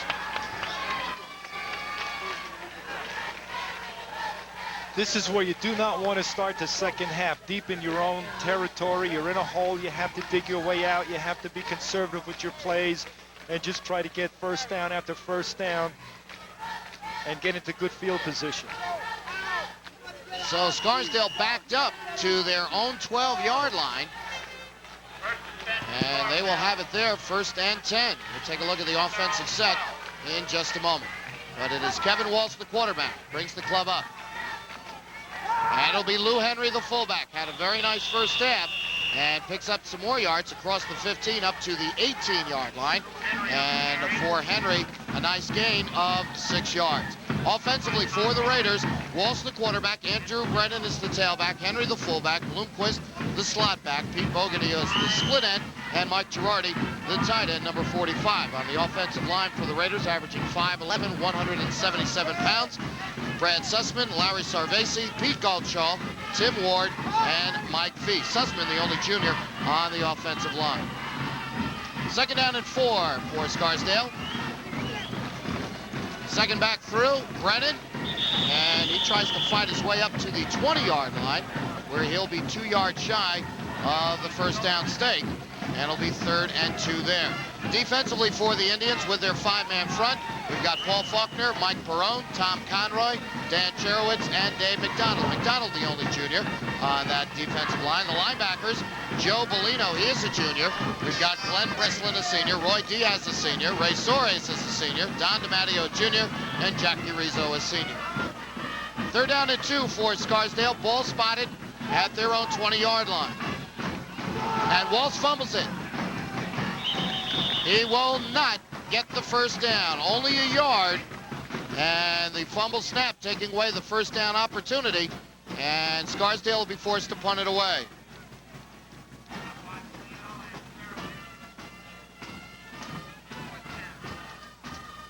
And Walsh slow in getting up. And he's going to limp over to the sidelines. Here it is again. They just lost the ball right there. Now, in that pile-up, somewhere, look at all the guys in there pounding away, trying to get the ball. Walsh comes up, it looks like a knee injury. All right, the confirmation on that penalty, the man who called the fair catch, Curry, blocked on the play, and that's why he had the penalty against Scarsdale. John Malnati right on the nose. That's why he's here. Cochran with a beauty. Oh, high spiral. Gaspari fumbles it. Slipped away from a tackle. Down he goes at the 38 and did a nice job to get about 5 yards. On the return, a beautiful kick by Cochran, the junior. He sailed it back to the 30-yard line. And Roosevelt back on offense, 1st and 10 from their own 38 with 7:14 left to go in this 3rd quarter.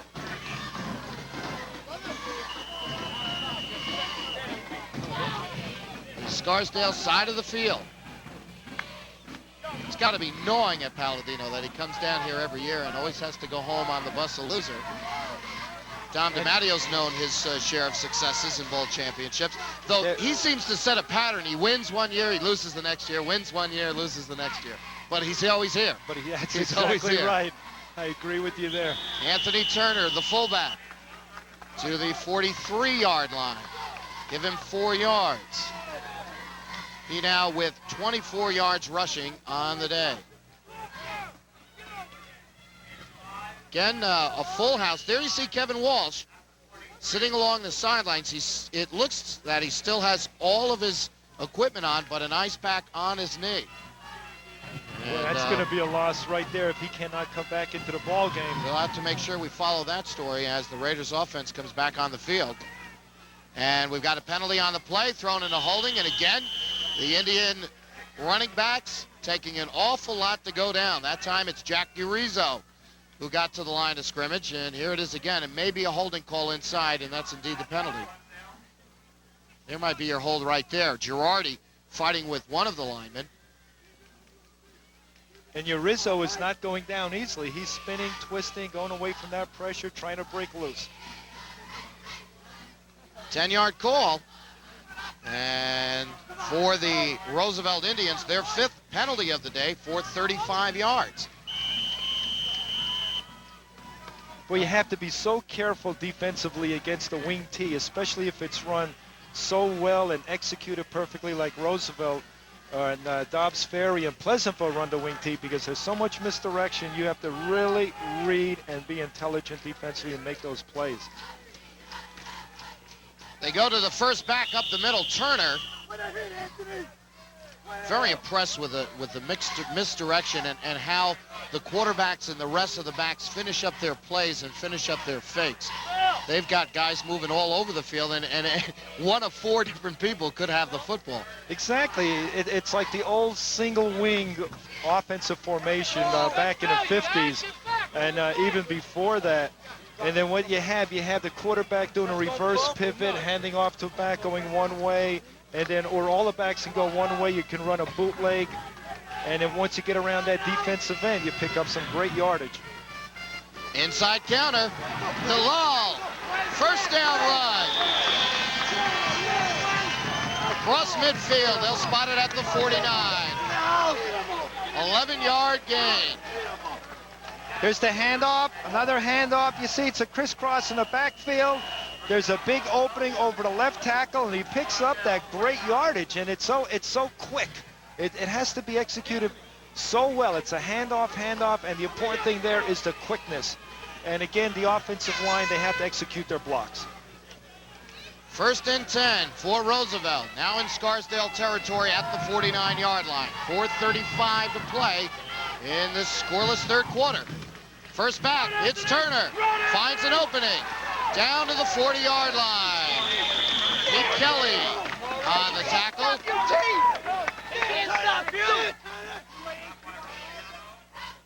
Gain of 9. Turner right here hits the middle quickly, very quickly. He was at top speed on his first step, and look how strong he is. Right, 1, 2, 3, 4, 5 men to bring him down. That's the key right there, hitting, popping it, quickness.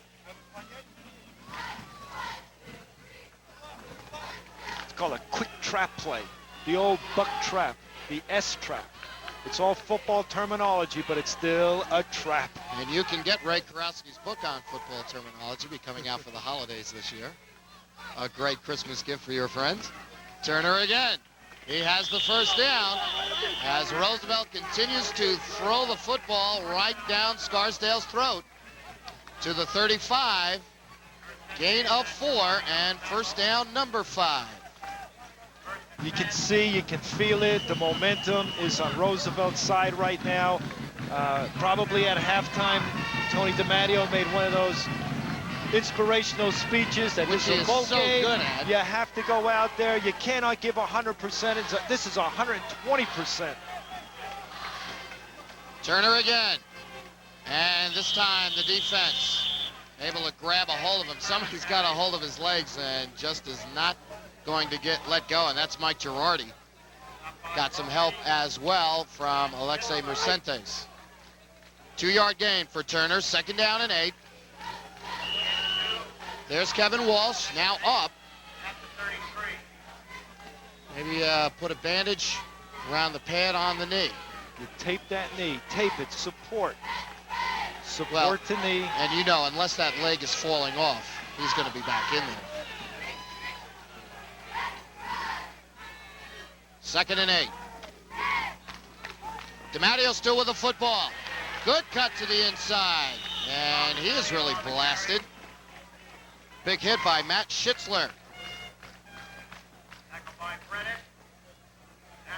Andrew Brennan also in on the stop. You see that little belly belly series he gives to the first back right there. Now he's starting to go to the outside. He rounds the corner, square the shoulders, and you pick up that good yardage. Now you're going to see a lot of times that the wing's going in motion. They can be using that wing back as a decoy or as an extra blocker just so you can turn the corner. 3rd down and 2. Let's see if the wing goes in motion. Oh, it's a shift. And also making the defense move around. They're in a slot formation. There's the motion. It's Turner. And he gets to the 25. And looks like he will have enough for the first down. Across the 25-yard line, gain of 3. And Roosevelt pushes it farther down. That's what it is right now. It's momentum. It's on Roosevelt's side. But the Scarsdale defense, they're bending, but they cannot break. Someone has to come up, rise to the occasion, make that big play. That's the difference between a good ball player and a great ball player, coming up with a great play. If you're a Super Bowl player, you come up with the winning play. Rizzo in motion. DiMatteo looks to put it up. Heavy pressure, and it's knocked down. Andrew Brennan stepping in front of the intended receiver, Qamar Bilal, and Brennan knocks it away. Good defensive job by Scarsdale right here, applying the pressure. You see that pressure he made DiMatteo back up a little bit, and that's where you don't have your footing and balance, and it's difficult to throw and even to locate your receiver. All right, Dom DiMatteo now 0 for 2 through the air. Stops the clock with the incompletion at 1:28. 3rd quarter, Scarsdale and Roosevelt, no score. It's difficult to throw the ball when you're backing up, and that's caused by the pressure. A good job by the defense of Scarsdale. Again, the double handoff, but this time the Raiders there. Penalty marker goes down. They gave the football to Gaspar, and Matt Deschamps makes the tackle. Matt Deschamps stayed home. He was right there waiting for, looking for, boom, comes up with a good defensive play. And another mistake by the Indians, another holding call, and I'm sure Dick Palladino will accept this one, push him back even farther. That's what you have to do. There's a lot of misdirection. There's the right guard. He's pulling, looking for the trap block to make, and Chance stays home, not going with the misdirection, comes up with a good defensive tackle. You know, it's so hard to stay home and play your position because you're out there, it's a tense moment, and you as a defensive ball player, you're really aggressive. You have to attack, and if you make that one little mistake and you go 1 or 2 steps, boom, with that misdirection, you can really be hurt. So the 10-yard penalty assessed against the Indians, and will bring up a 2nd down and 20. This is now a 7-minute drive for the Indians. Rizzo in motion. And it's Turner. Brought down after a short gain at the 35. Greg Callahay, number 71, 6 foot, 212-pound tackle. Makes the hit and brings Turner down. Gain of 1. And Callahay is a 2-year varsity starter, has 30 total tackles to his credit before this coming into this game.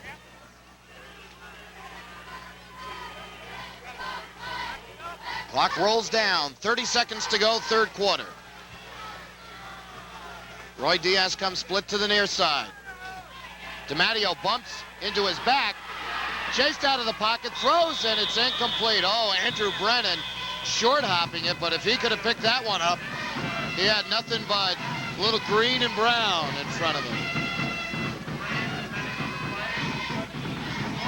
And this is all due to the heavy pressure. Yeah, he bumped into his man right there. Here comes the pressure. Now he's going out of the pocket, locating the receiver.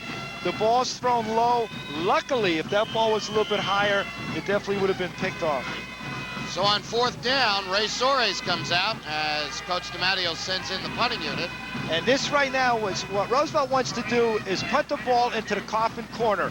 Go for the corner, let the ball bounce out of bounds on a 2, 3, or 4-yard line.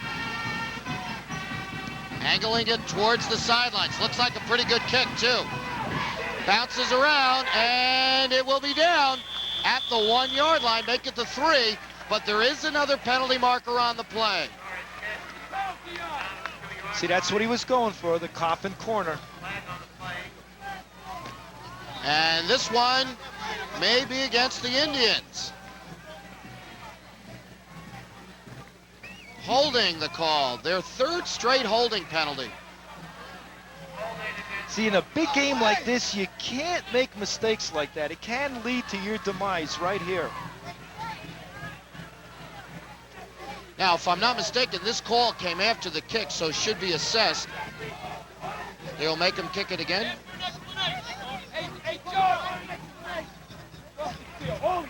No dead ball foul, so if it wasn't that case, then of course it'd be marked off from the 3-yard line. Well, Scarsdale has the option. They could either have him kick it again or take the ball right there, and definitely they're going to have him kick it again.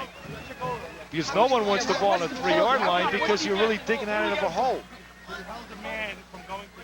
So they move it back another 10 yards.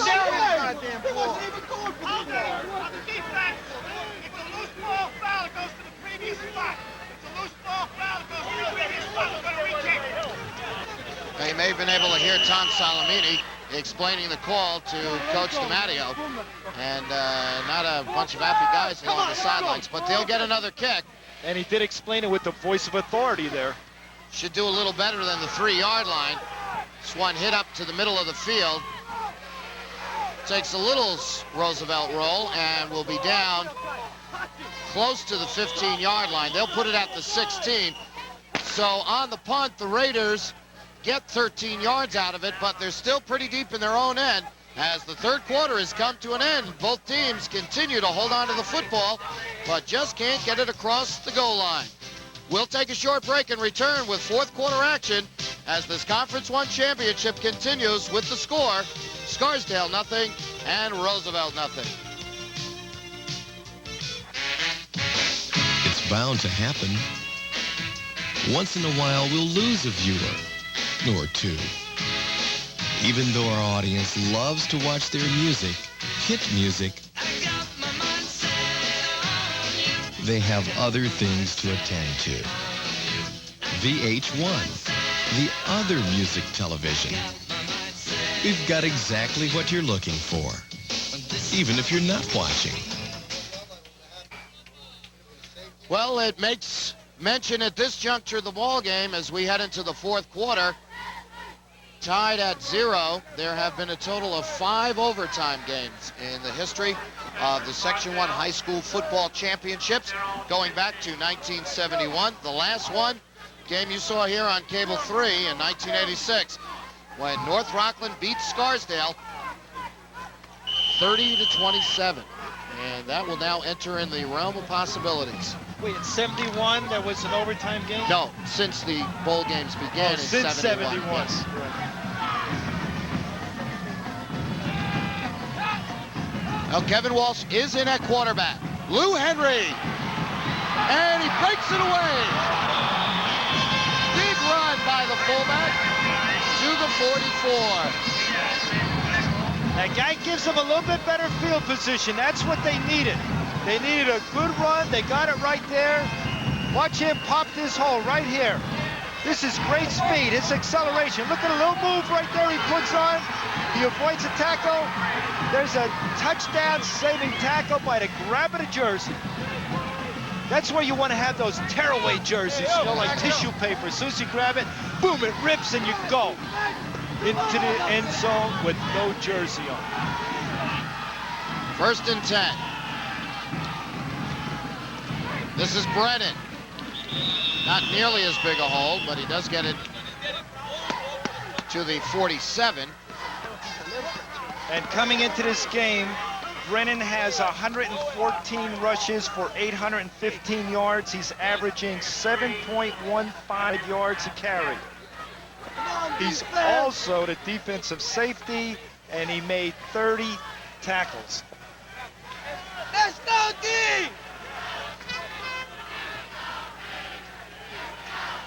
Second down and 7. And this is Eric Bloomquist, as now Scarsdale takes a page out of the Roosevelt playbook, and they come in with an inside counter, and Bloomquist with the call. And it will be close enough for a measurement as Tom Salamini whistles for the change to come on out.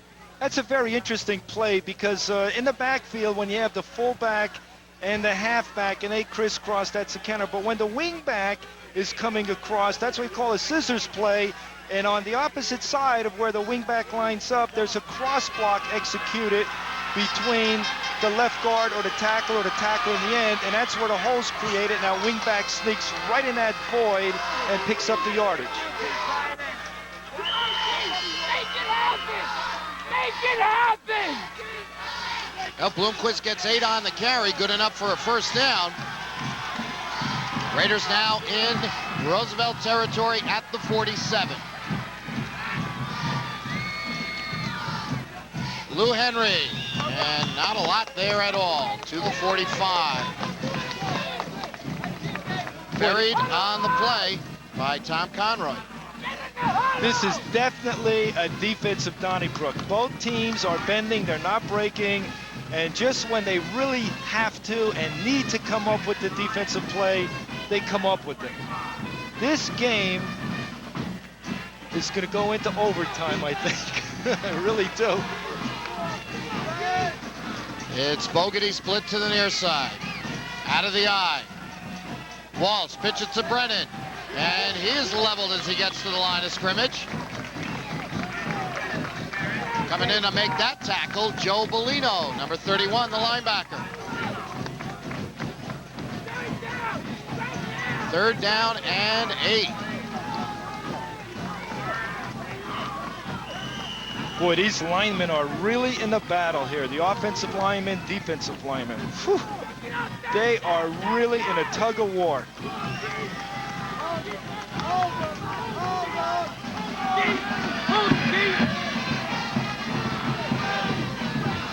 Bloomquist in motion, penalty on the play. And a false start against Scarsdale. 5-yard penalty. That's just their 2nd in this ball game. But coming at a most inopportune time. Now brings the ball to the 49-yard line, where it'll be 3rd down and 13. Clock rolls again, 9 minutes to go. Scarsdale beat Roosevelt when they met a couple of weeks ago over at Dean Field on a 4th quarter touchdown pass and won that game 7-0. Two well-coached teams. Play action by Walsh. He's in trouble. Sack number 2. Glenn Brisland, the linebacker, on a blitz. It'll bring up 4th down. This is what you call coming up with a big play for Roosevelt. Right here, making this sack. You see, just Walsh did not have enough time to really set up and locate the receivers because of the pressure. So Jeff Cochran from his own 30.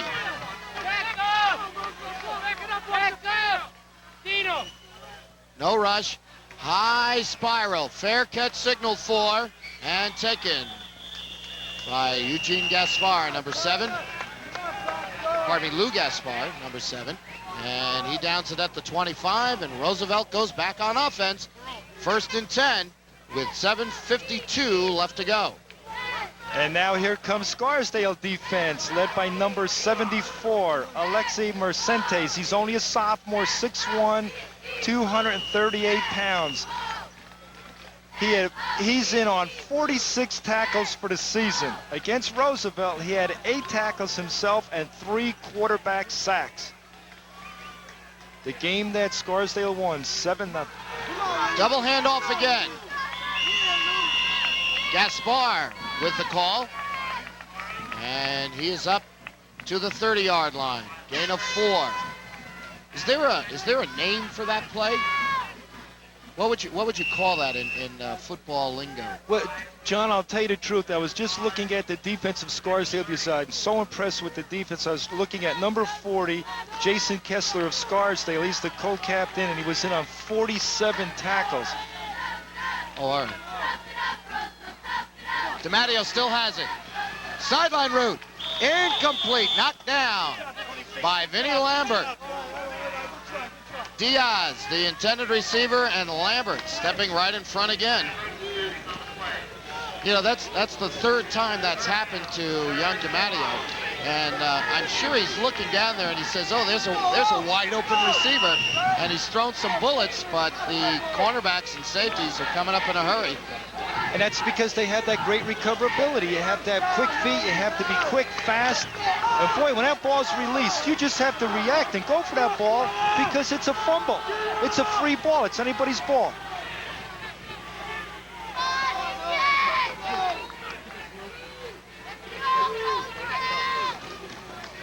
DiMatteo, good move to the inside. And then the defense comes up and brings him down to the turf in a big hurry. Man on that stop, Frank Rusciano. There's the fake to the fullback right there. Now he's going to take it himself. He makes a good move to avoid being tackled. Now here comes the pursuit of Scarsdale. Once they wrap around him and drive him back, there's nothing you can do about it. And that's because of the quickness and the pursuit of the Scarsdale defense. Fourth down, and Ray Soares in to punt the football away. Curry and Brennan are the D-backs.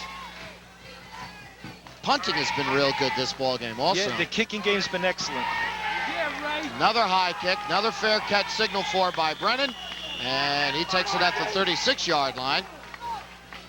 And the Raiders once again back on offense with 6:39 left to play. John, the third quarter, Roosevelt had the field position. Now the fourth quarter, Scarsdale has a little better field position. They seem to be moving closer and closer on the exchange of punts. And there you see Kevin Walsh coming back out into the huddle. And he's limping. Just a little bit, I notice.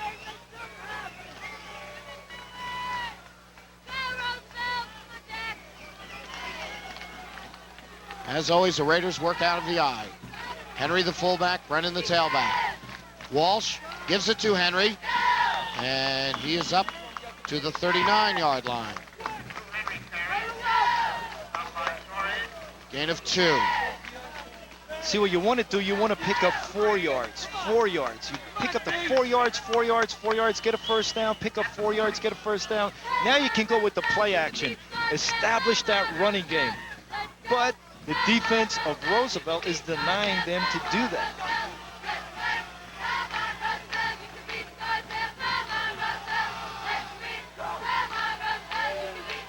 This is Bloomquist in motion.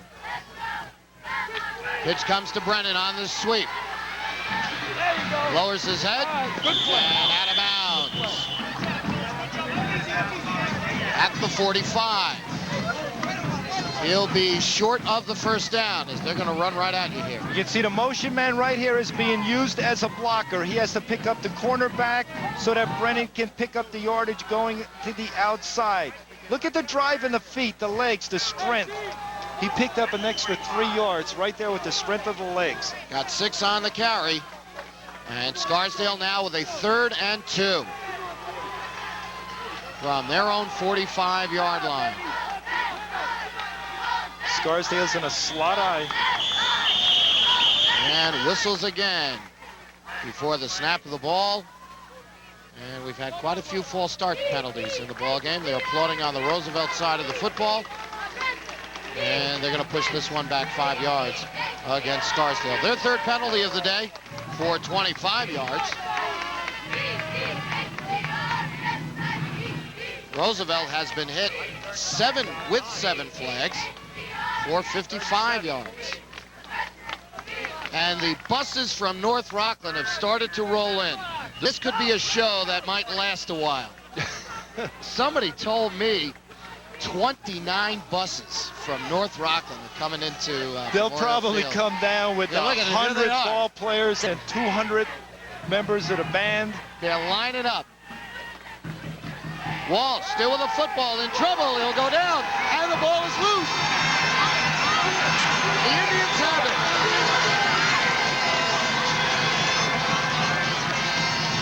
That's a big break right there, and you have to give credit to the defense of Roosevelt.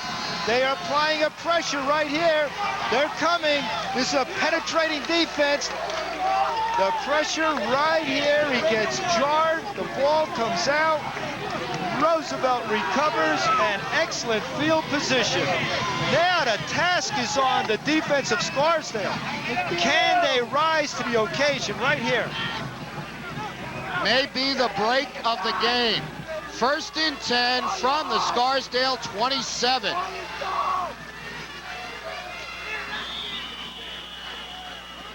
And not a lot on the gain to Turner.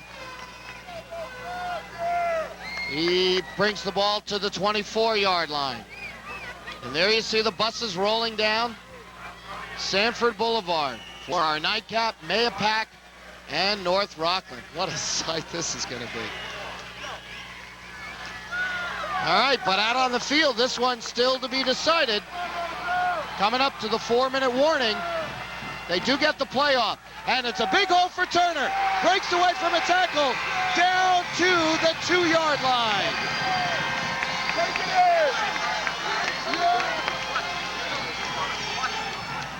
22-yard gain by the fullback. Okay, this is a trap play right here, right up the middle. Turner's playing at 85%. He's injured, but right here, he looks like he's healthy, going in for the score, getting very, very close to that goal line. 4-minute warning being issued to both clubs. All 3 timeouts remaining for both schools.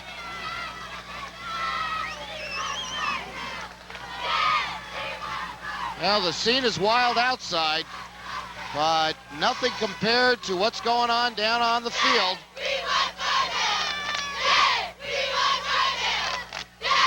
Both teams battling, and it really is the type of game where a fumble or an interception can make or break it.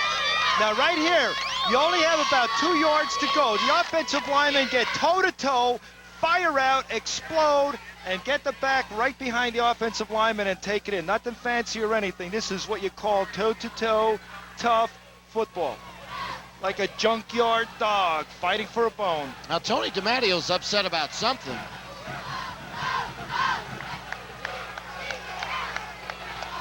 I don't think it would be that Tom Salamini spent a long time chatting with Dick Palladino. Joe Salamini. Tom's, I know them, I know. Well, I'm going to hear that come bowling season.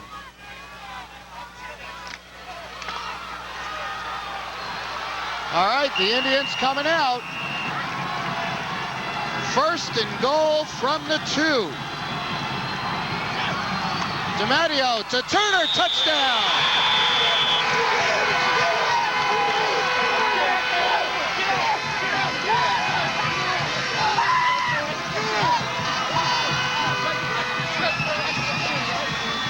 That's all it was. The offensive lineman toe-to-toe and just explode over the goal line.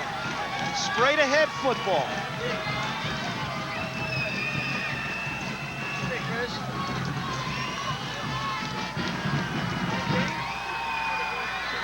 So now the extra point attempt. Sam Margie, number 53, a junior, with Soares the holder.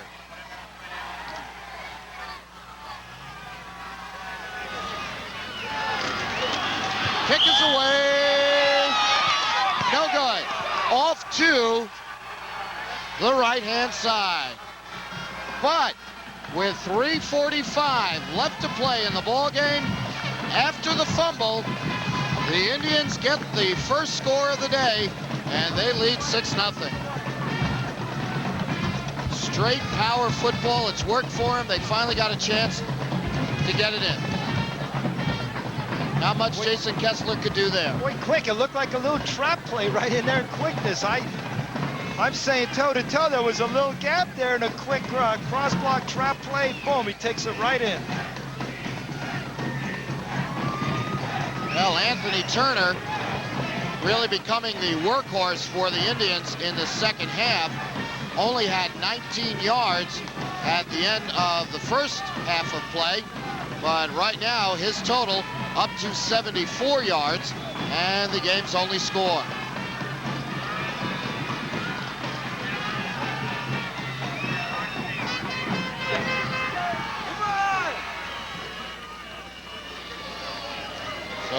Margie set to kick it away. High boot. It is Curry at the 20. They go with the fake. Vinnie Lambert has the ball, and penalty on the play. Could be a late hit. He got it back to the 29-yard line. Let's take a look at the replay. Face mask, the call. There you see the fake. Chris Julo doing a nice job staying with that play. And right in there, the face mask. And Jade Aulette, number 11, called for the face mask. 15-yard penalty. And it is 1st and 10 for Scarsdale from the 44. Now don't forget, Roosevelt has the momentum now. They're psyched. They can be a little bit over-anxious. Lou Henry. He gets 3. This is where you have to maintain your poise and just play good, clean, hard football.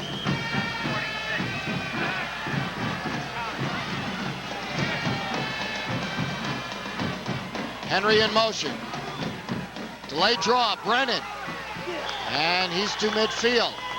Gain of 4. Here's the scoring summary on the only touchdown of the game for the Indians. 27 yards in 3 plays. Only took a minute and change. And Turner with the 2-yard run.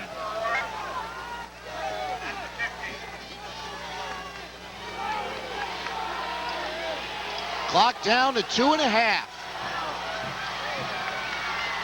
3rd and 5. Walsh, he's buried.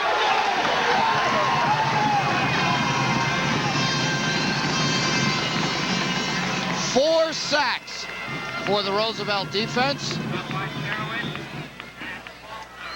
And this was an option play all the way. Has Bloomquist, but they're running on the short side of the field, so not a lot of room to maneuver. And the defense comes up, and Scarsdale has taken their first timeout. 2:09 left to play.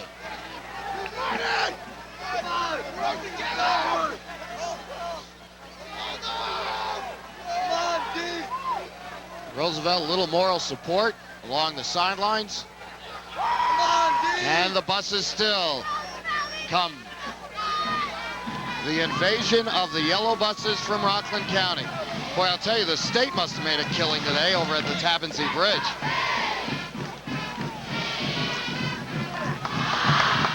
And there are the defending Class A champs, North Rockland Red Eagles.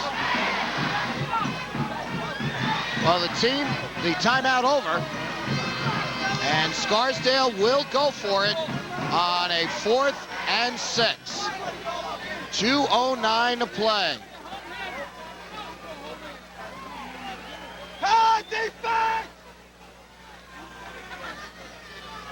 Well, it was the turnover that at this juncture has been the big break of the ball game. Roosevelt recovering it at the Raider 27, and Turner fires it in from 2 yards out. 4th down, big play for the Raiders here.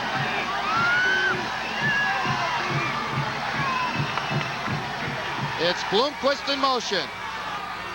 Walsh rolls. Big pressure, gets it away. Incomplete.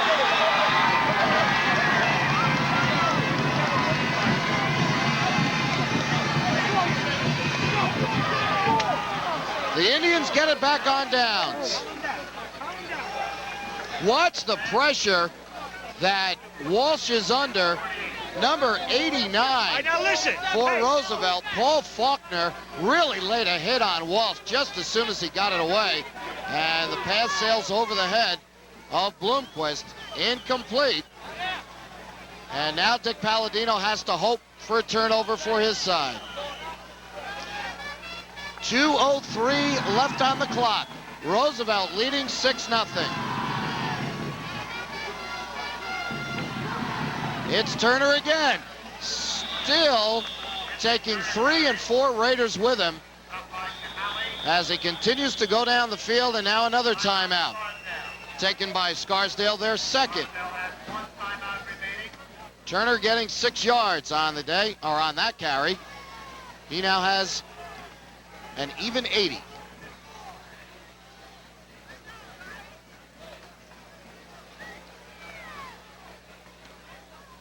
This Conference 1 championship between the number 2 Scarsdale Raiders, 8-1 this season, and the number 5 Roosevelt Indians at 6-2. Incidentally, here on Cable 3, Roosevelt, this is their 5th appearance over the years. We've had a chance to watch them 4 other times here in the Bowl, and they've won 1 and lost 3 on Cable. And over the years, the Scarsdale Raiders now making their 12th appearance on Cable 3. They're 5 up and 6 down. But we always broadcast the games when Scarsdale is in a bowl situation. And we've been here the last 3 years, and along with Dick Palladino and the rest of his staff, have watched them drop the final game of the season 3 years in a row. They need a break here to try to stop that skid. Turner again, and he'll be short of the first down to the 39-yard line. Gain of 3. It'll be 3rd and 1. Scarsdale with 1 timeout remaining. And now the timeout called. You got the first down. And Scarsdale indeed has called their 3rd and final timeout. So the ball game will rest on the following play. Scarsdale needs to hold Roosevelt on the 3rd and 1 to have a chance to get the ball back. Or that man right there is going to walk away with another championship, his first since 1986 when he beat Kingston 24-0. Lost to North Rockland a year ago, 29-19. Indians are 5-5 in bowl games. The Raiders 1-4. Their first trip was back in '72. As a matter of fact, that was their only win in the bowl championships, as they beat White Plains 39-0, then lost to Greeley, North Rockland twice, and Arlington a year ago.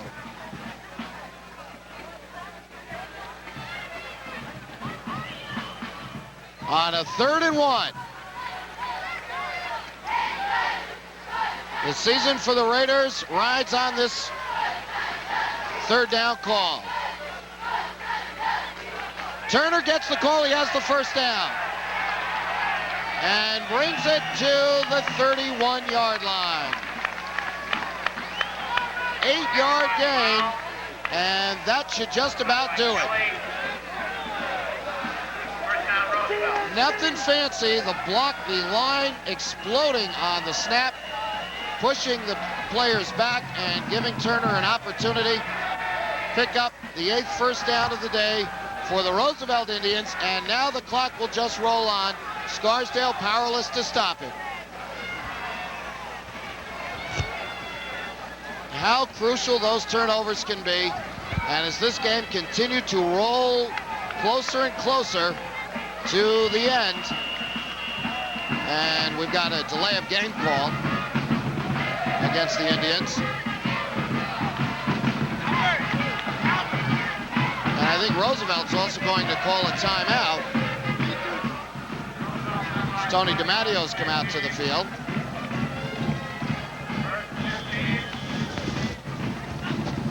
And there's going to be a penalty against Tony DiMattio. He walked out anticipating that one of his players had called timeout, and nobody did. So another penalty. And it goes in the books as an unsportsmanlike conduct, but I guess that's the mildest variety of that call you'll ever see. And now a timeout by Roosevelt. DiMattio was already out there. He figured he might as well just hold on to it. So that'll stop the clock with 1:02 left Roosevelt, however, with a first down. It's first and another zip code, but they will just down the ball and keep the clock running as Scarsdale out of their timeouts. Well, we'd be very remiss if we didn't give Chris Chulo his day in the sun with an opportunity to tell all of us. Oh, what, is he on one of the buses? Oh, he's driving one of the buses. But he'll be back in the studio after his route for Cable 3 Classics. And Chris, what do we got this week? Oh, how about that? Chulo a little camera shy. That's the first time that's ever happened as DiMatteo goes down.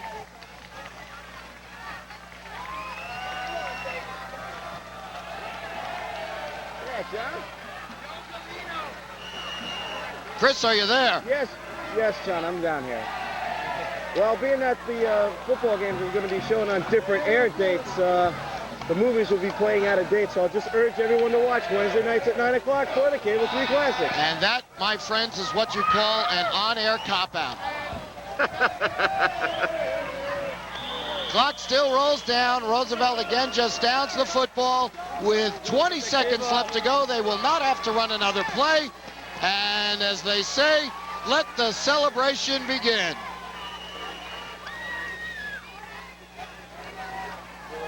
The final countdown with 10 seconds left.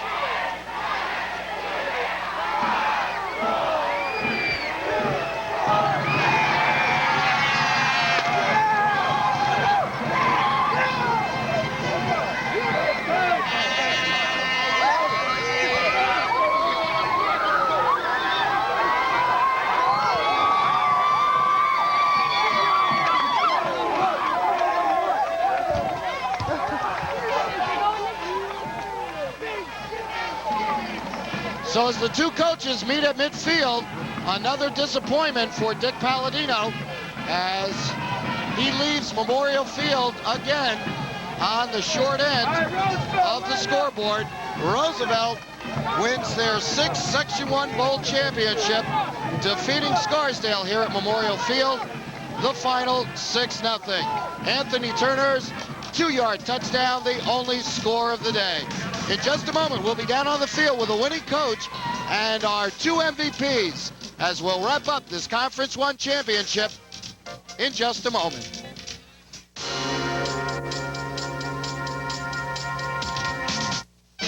TNT launches a new era in television with Dependo-Vision, an ultra-modern technology that allows us to bring you a regular dose of romance at 9 a.m. Eastern. Every weekday, a parade of toe-tapping tunes at noon Eastern. Every weekday, a daily buffet of buffoonery at 2 p.m. Eastern. Every weekday, a continuous stampede of stars at 4 p.m. Eastern. Every weekday, Dependo-Vision, only on TNT, where being dependable isn't just something we made up.